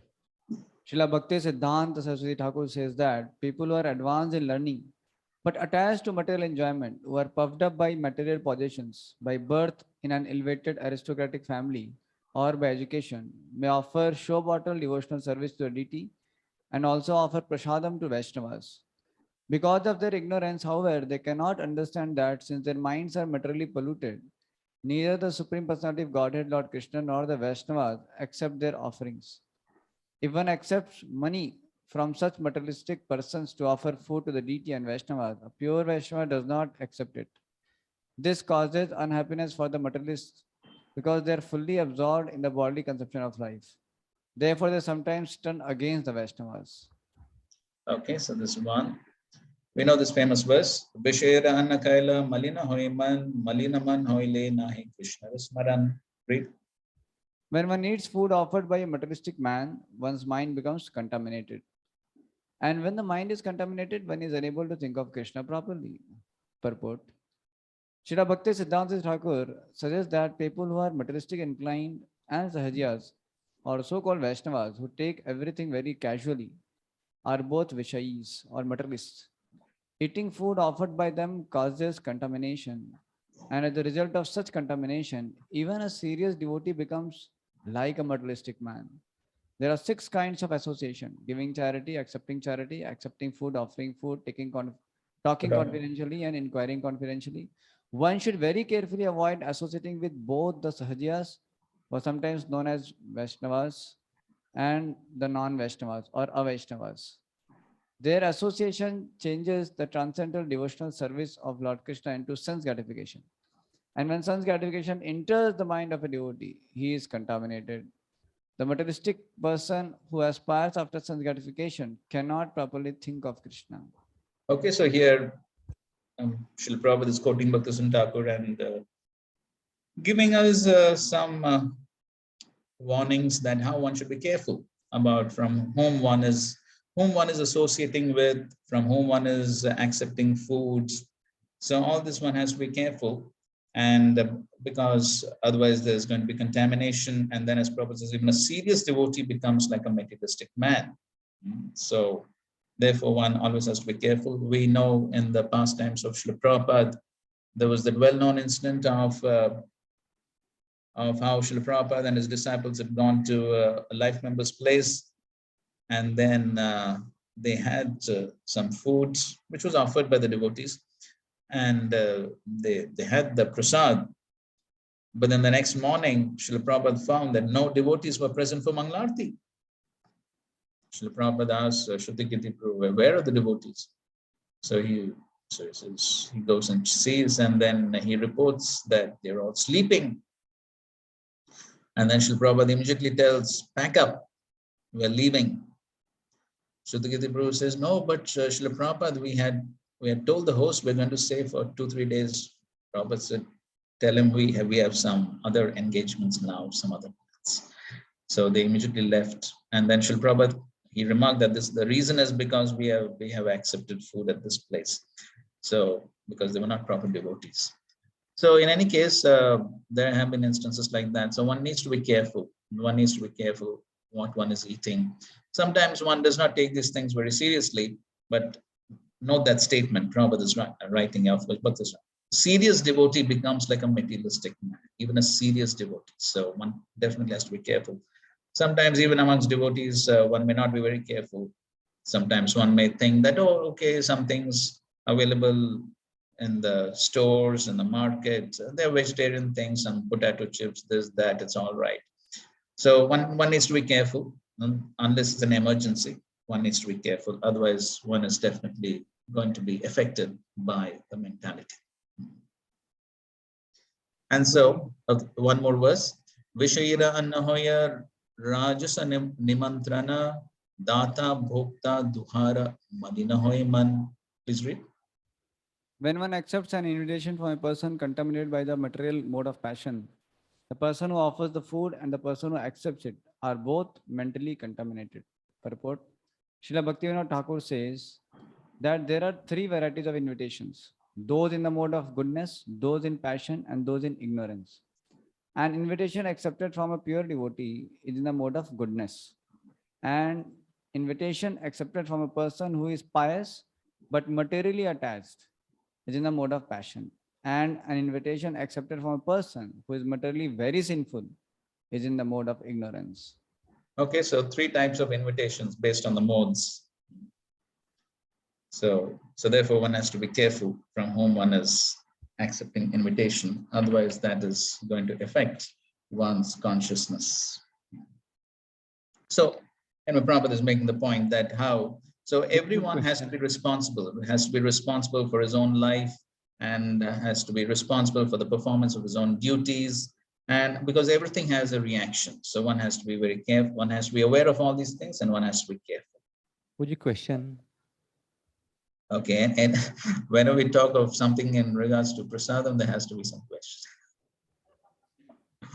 Okay, go ahead. तो जैसे अभी हम देखते हैं कि मंदिर में बहुत सारे डिफरेंट डिवोटी या बाहर के लोग ब्राह्मण भोजन स्पॉन्सर करते हैं, उसका लक्ष्मी हमको पता नहीं कहाँ से आता है, सो हमको वो लेना चाहिए कि नहीं खाना चाहिए? मीन्स तो जो आपके अथॉरिटीज बोलते हैं वैसे करना है. तो अथॉरिटी बोलते खाना चाहिए तो रिएक्शन नहीं आएगा हमको. तो अगर अथॉरिटी के अनुसार, ऑफ कोर्स जो अथॉरिटी है वो तो गलत थोड़ी बोलने वाले हैं ना. नहीं, तो जो अथॉरिटी तो नहीं खाना चाहिए ना, जैसे मोड ऑफ गुडनेस में पैशन इग्नोरेंस. ये जो श्लोक बताया आप परपट, उसमें कहा ना गुडनेस पैशन इग्नोरेंस या कहाँ से पैसा आता है, तो अथॉरिटी को तो पता नहीं है ना, वो तो देखेंगे नहीं ना उनके घर पे जाके कहाँ से लक्ष्मी आया है. अच्छा ठीक है, अगर उनको पता नहीं तो हमें बताना चाहिए ना उनको कि यहाँ से इनविटेशन है. प्रैक्टिकल जो देखेंगे तो मैनेजमेंट वाले हैं, उनको पता है कि ब्राह्मण भोजन स्पॉन्सर होता है, हमको पता नहीं है किसने दिया है, बट स्टिल हम खाते हैं. तो ठीक है, अगर जो अथॉरिटीज है, अगर वो जानते होंगे कि ठीक है ब्राह्मण भोजन यहाँ से आ रहा है, लेकिन ठीक है, अगर हम सिर्फ लक्ष्मी ले रहे हैं, देखिए एक बात यह है कि अगर हम देखेंगे तो आजकल की दुनिया में तो सब लोग पापी हैं, तो सब लोग जो भी धन देते हैं सब पापी हैं। तो अगर हम सोचेंगे कि हम पापी लोगों से नहीं स्वीकार करेंगे तो किन से स्वीकार करेंगे लक्ष्मी? जैसे जीवोदय है, हम बुक डिस्ट्रीब्यूशन करते हैं, इतने लाख हमने किए हैं बुक डिस्ट्रीब्यूट, तो वो लक्ष्मी यूज कर सकते हैं ना किचन के लिए। हाँ, जो भी है, पॉइंट यह है कि अल्टीमेटली हम भौतिकवादी लोगों से ही लेते हैं, लेकिन अगर व्यक्ति बहुत ही पापी कार्य कर रहा है, जैसे कि कोई मांस बेच रहा है या कुछ दारू का दुकान है, इस प्रकार की धंधा है, और फिर उससे वो पैसे कमा रहा है, तो फिर जरूर ऐसा धन तो नहीं लेना चाहिए। तो वो आप जानते ही होंगे ना, तो जब एनबीसीसी बन रहा था तभी हम इनके पास गए थे ना, वेंकटेश्वर हैचरीज, तो उस time his honours Gopal Krishna Maharaj ने मना किया कि हम उनसे नहीं ले सकते। अगर वो खुद आकर दान देता है तो ठीक है, लेकिन हम खुद नहीं मांगेंगे उनसे, तो क्योंकि वो डायरेक्टली सिंफुल एक्टिविटी है। लेकिन बाकी लोग जो देते हैं तो ठीक, अभी सब लोग भौतिकवादी लोग है, पापी है, तो बहुत मुश्किल है ना फिर आजकल की दुनिया में। लेकिन स्पेशली वो लक्ष्मी के बारे में है, लेकिन स्पेशली खाने के बारे में, अगर हम किसी के घर जा रहे हैं, यहाँ पर निमंत्रण के बारे में बताएंगे, तो अगर हम किसी के घर जा रहे हैं तो जरूर हमें देखना चाहिए कि वो किस प्रकार का भक्त है, उनका स्टैंडर्ड क्या है, वो तो थोड़ी देखना पड़ेगा, वो पॉइंट। यहाँ पे तो वो यहाँ पे आके पैसे देते हैं ना, मतलब ब्राह्मण भोजन स्पॉन्सर करना मतलब वो लक्ष्मी देते हैं ना उसका। हम हाँ, बोलते ठीक हैं है। कृष्ण महामंत्र 3 बार उनके लिए, उनके आत्मा प्रगति के लिए, बट हमारा प्रगति फिर कैसे होगा? हाँ, तो वो धन देते हैं ना। हाँ, मतलब खाना ही स्पॉन्सर करे ना लक्ष्मी देके। हाँ, वो ठीक है, लेकिन स्पेशली जब कोई भोजन के लिए आमंत्रित करता है और कुकिंग कौन करने वाला है वो महत्वपूर्ण है। तो यहाँ पर अगर कोई धन देता है, लेकिन कुकिंग तो भक्त लोग ही कर रहे हैं ना, क्योंकि वो चेतना जो है वो कुकिंग के समय, सबसे महत्वपूर्ण चीज है कुकिंग के समय आग के ऊपर। हाँ, यहाँ पर श्री कुमार कृष्ण प्रभु हैं ऑनलाइन। हाँ प्रभु जी, कुछ कमेंट कर सकते हैं। हाँ प्रभु, you want to comment something? So you are directly involved in this, so you can throw some light on our Prabhuji's question. जी, मैं जो सुना हूँ आप सब सीनियर से ही, वही मैं कहूँगा। लक्ष्मी डायरेक्टली भगवान के सेवा में वो दे रहे हैं, और कुकिंग कौन कर रहे हैं वो महत्वपूर्ण है। ये 2 पॉइंट्स अगर हम रिकंसाइल करके, then we will not have confusion. Correct. Yes. So that is the point. So अगर धन अगर हम ले रहे हैं तो फिर ठीक है, लेकिन धन भी जैसे कि हमने बताया, अगर हमें डायरेक्टली पता है कि व्यक्ति बहुत पापी कार्य कर रहा है तो हम मना कर सकते हैं। लेकिन अगर साधारण व्यक्ति जो है सब पापी ही है, तो हम किन से स्वीकार करें? लेकिन जब हम धन भगवान की सेवा में इस्तेमाल करते हैं तो भगवान उसको साफ करते हैं या शुद्ध करते हैं। लेकिन जो कुकिंग है, स्पेशली कुकिंग जो है, कुक्ड फूड, कुकिंग के समय चेतना जाता है उसमें, तो वो देखना चाहिए कुकिंग कौन करे। Can I ask? Go ahead. Our Prabhu is satisfied with the answer? नहीं प्रभु जी, वो प्रोस्टिट्यूट का कथा आता है ना, उसे स्पॉन्सर किया था, वो ब्राह्मण खाते हैं सब, भगवान को भोग दिखा के, फिर भी उनका चेतना खराब हो जाता है, तो हाउ टू अंडरस्टैंड? तो ठीक है, देखिए अभी आजकल के सिचुएशन में this is something what can be practically done. ठीक है, बहुत सारे स्टोरीज ये वो हो सकते हैं, लेकिन आज के सिचुएशन में प्रैक्टिकली हमें क्या करना चाहिए, तो ये है जो कुमार कृष्ण प्रभु ने बताया है। तो प्रभु जी अथॉरिटी है, और वो और अथॉरिटी से उन्होंने सीखा है, तो ये परंपरा है, तो दिस इज बोनाफाइड। ठीक है, okay, who else has question? Raji, I wanted to check, in Govindas and all, many people who serve in their job, like cooks and all, they're not of the standard that we are talking here in the purports of Prabhupada. And many times, many big meetings which happen, are actually served prasadam from there only. All the top people of GBC and IIAC and all of that happens, Govindas is serving. And all these people are offering all contaminated idea of, while cooking only they are doing that. So how, because they are doing the topmost service, and then we take the standard to feed them prasadam from people who are cooking from such a standard. So we can ask the GBCs. What can I say? I'm saying it is our service only to serve them. I'm not saying GBC.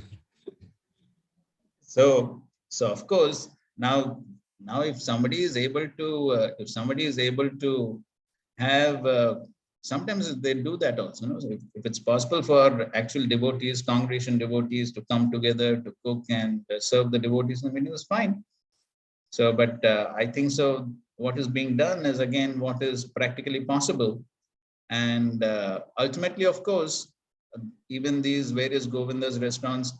Actually, I've noticed that in these meetings, sometimes actually, when I noticed in Tirupati, actually, in one of the GBC meetings, actually, there were congregation devotees who were coming and cooking. So I think so. Kumar Krishna wants to comment. Please go ahead, Prabhu. Hare Krishna Prabhuji, you are absolutely right, because whenever there was GBC meetings in New Delhi, His Holiness Gopal Krishna Goswami Maharaj made it a point that all the congregation devotees, we go in the Govindas and we cook for the sannyasis. Yes, that actually happens many times. So, correct. I've also seen. Yes, Kumar Krishna. Prabhuji, like the same point, I saw during our temple opening, Kaustu Pro led the whole group, Murli Mukund Pro. All the Prabhupada disciples were cooked, like our congregation devotees and 3-4 brahmacharis were there. And ISKCON bureau meetings also in our temple, it was led by Vaman Devpur and all our devotee team only. And Govinda staff was assisting us during that time. And a retreat happened, around 65 Prabhupada disciples came in the Mahabaleshwar. So many places this practice has been, whatever I have seen, 8 places I have served cooking and everything. This has been seen probably. And the practical constraint I was asking, the TBC, there is something called as TBC, the GBC only would take care of the diet and the health issues of Prabhupada disciples. So they have a constraint that not every Govindas can cook all the items, because every devotee is from different country. Their needs are different, So naturally, a small home cannot provide that support, that diet and everything. So that's how they choose it. Right. Yeah. So it's a balanced thing that so the devotees are cooking and some Govinda staff may assist and things like that. So that's how it's all perfect. It's all perfectly done by Krishna's arrangement. Is it okay? Okay, please. Hare Krishna.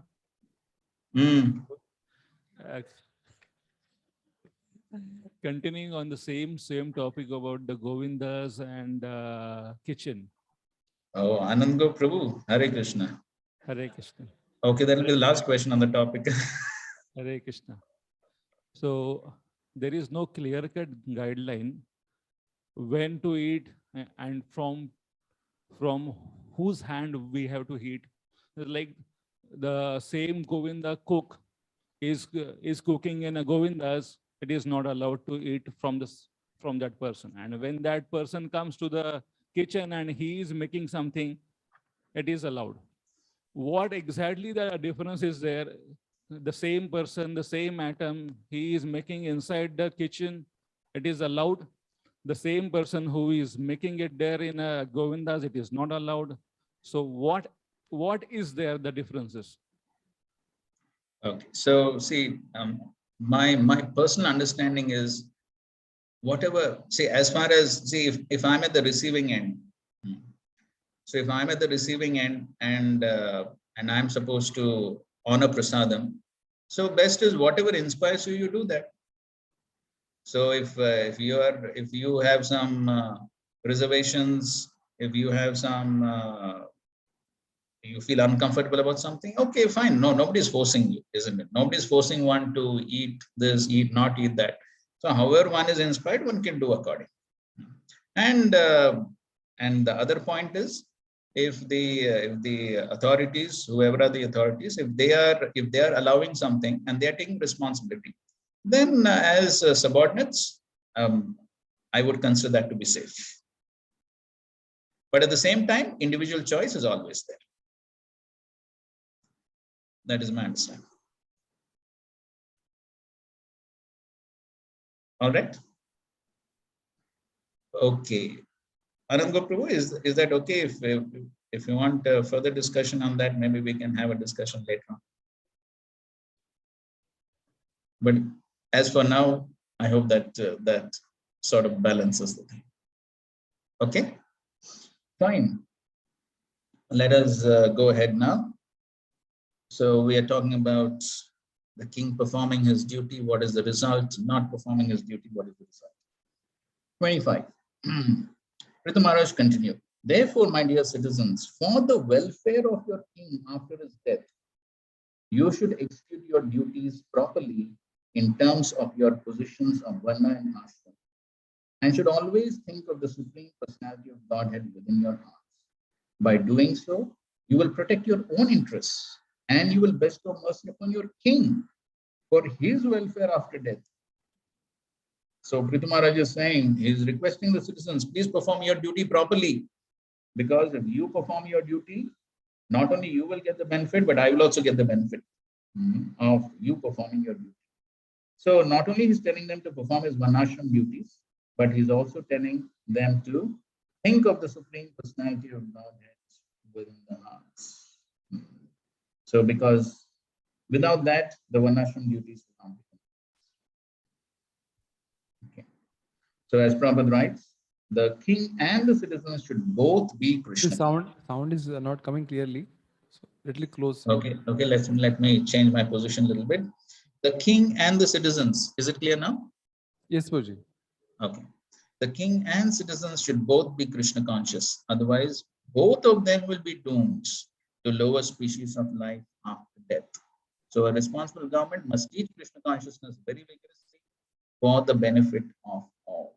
Without Krishna consciousness, neither the state nor the citizens of the state can be responsible. Okay, text 26. I request all the pure-hearted demigods, forefathers, and saintly persons to support my proposal. Now, what is his proposal? His proposal is he's requesting everyone to perform their Varnashram duties properly, thinking of the Supreme Lord. That is his proposal. And so he is requesting everyone who, demigods, forefathers, saintly persons, to support my proposal. For after death, the result of an action is equally shared by its doer, its director, and its supporter. So everyone shares. So it's not only one person who shares, either good or bad, it has to be shared. So just like somebody who is a meat eater. So if the meat eater thinks that, oh, I'm only eating, so I'm not responsible for killing the animal. So the Shastra says, no, 8 people are responsible. So everyone has to share. So similarly here also, Prabhupada therefore ends the purport by saying, since the Krishna conscious movement going on at the present moment is genuine, perfect, and authorized, and is following in the footsteps of Prithu Maharaj, anyone who cooperates with this movement or accepts its principles will get the same result as the workers who are actively propagating Krishna consciousness. So therefore, we help everyone to get the benefit by supporting the movement. Therefore, we have so many varieties of services, so many people who can support the movement.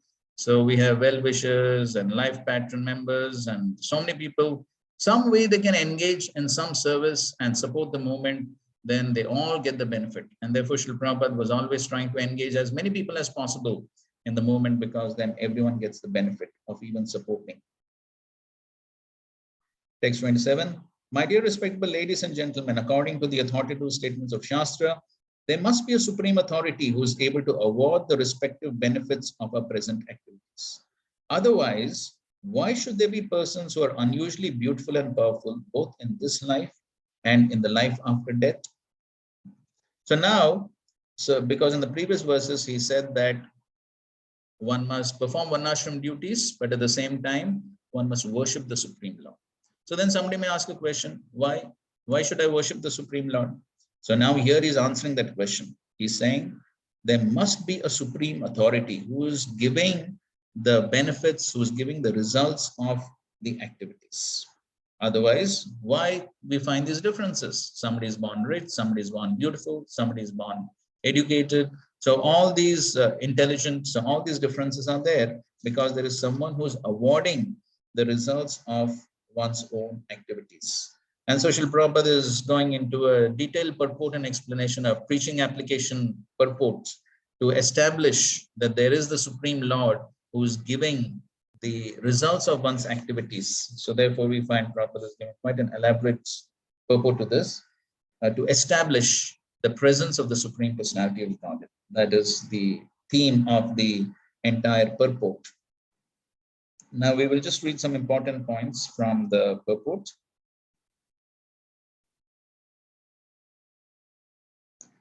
We find in the third paragraph, beginning, Prabhupada says, the most important point in human civilization is that while one engages in different occupational duties, he must try to satisfy the Supreme Lord by the execution of such duties.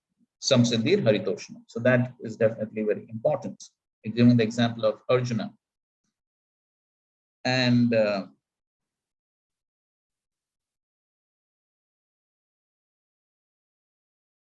then further on, he's explaining that how one needs to perform all the activities, but then one has to perform them for the purpose of yajna. Yajnartat karmanon yatra lokoyam karma bandhana. If one does not do that, then there will be bondage.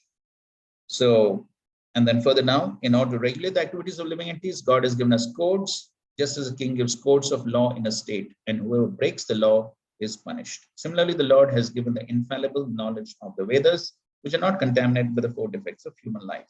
So therefore, one has to follow the Shastras, which have been given by the Supreme Lord. And then further down, this is the second last paragraph.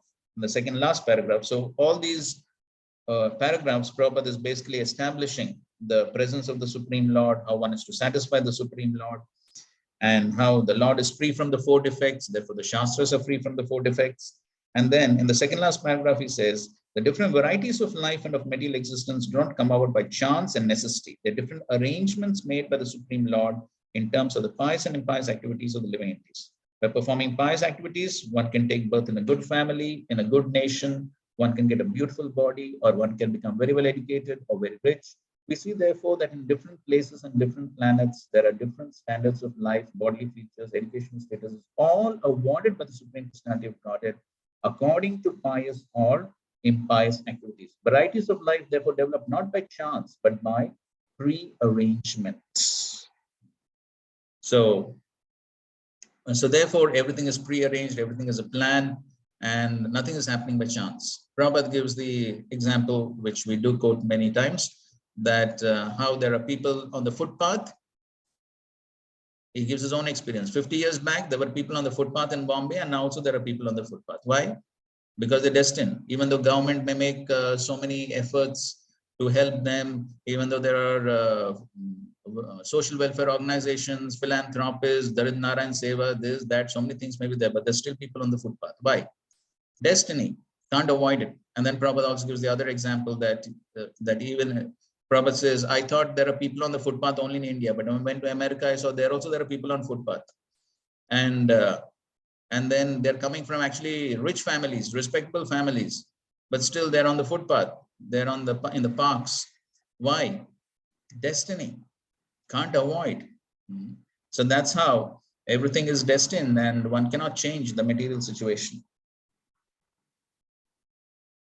And then Prabhupada explains the theory of chance by explaining Agyat Sukriti. So if somebody thinks it is by chance something is happening. No, nothing is happening by chance, but I may not know why somebody is getting something, but he must have performed some Agyat Sukriti, as a result of which he may be getting something.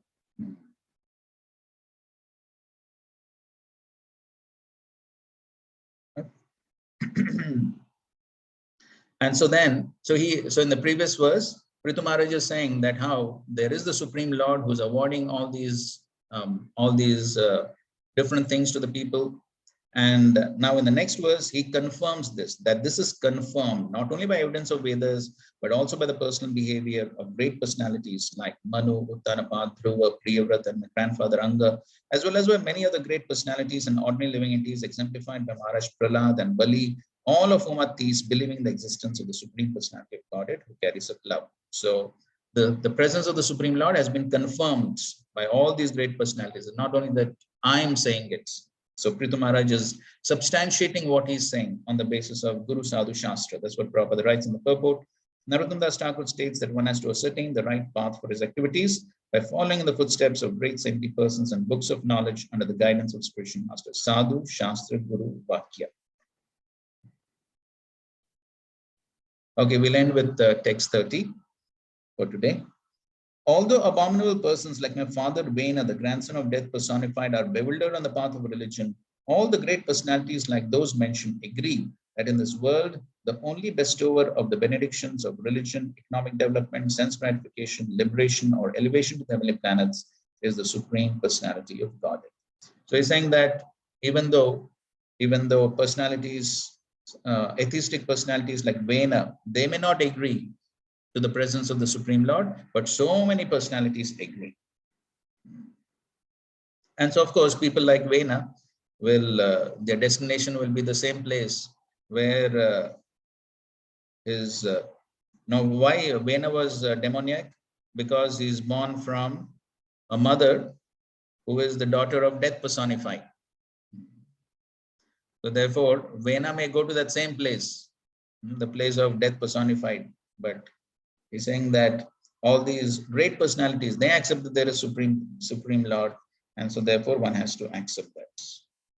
So again, Prabhupada is, of course, he gives a detailed explanation about Vena, born to Mrityu's daughter, Sunita. And then he's explaining again the same point. One person may enjoy great opulence without even working, whereas another person, although working very hard, does not even get 2 sufficient meals a day. So that means, in conclusion, not only for liberation must one depend on the Lord, but even for ordinary necessities in this material world. Prithu Maharaj therefore indicated that in spite of having rich parents, children are sometimes not happy. Now, this is what Prahlad Maharaj also gives the same example. Similarly, in spite of valuable medicine administered by a competent physician, sometimes a patient dies, or in spite of having a big safe boat, sometimes a man drowns. We may thus struggle to counteract impediments offered by material nature, but our attempts cannot be successful unless we are favored by the Supreme Personality of God. So he's establishing, Prithu Maharaj is establishing that there is the Supreme Lord who is governing everything, controlling everything, and therefore we must perform our occupational duties for his satisfaction. So in this way, Prithu Maharaj is giving these instructions to his citizens. Okay, fine. So we'll stop for today and we will continue tomorrow the rest of this chapter, and if possible, we'll start the next chapter. So thank you all very much for your kind attention. Today is a little longer class, but we very much appreciate your kind presence. So thank you all very much. Srila Prabhupada ki jai, Granthra Srimad Bhagavatam ki jai, Samved Gaur Bhaktivinoda ki jai. Hare Krishna, Krishna Krishna, Hare Hare, Hare Ram, Hare Ram,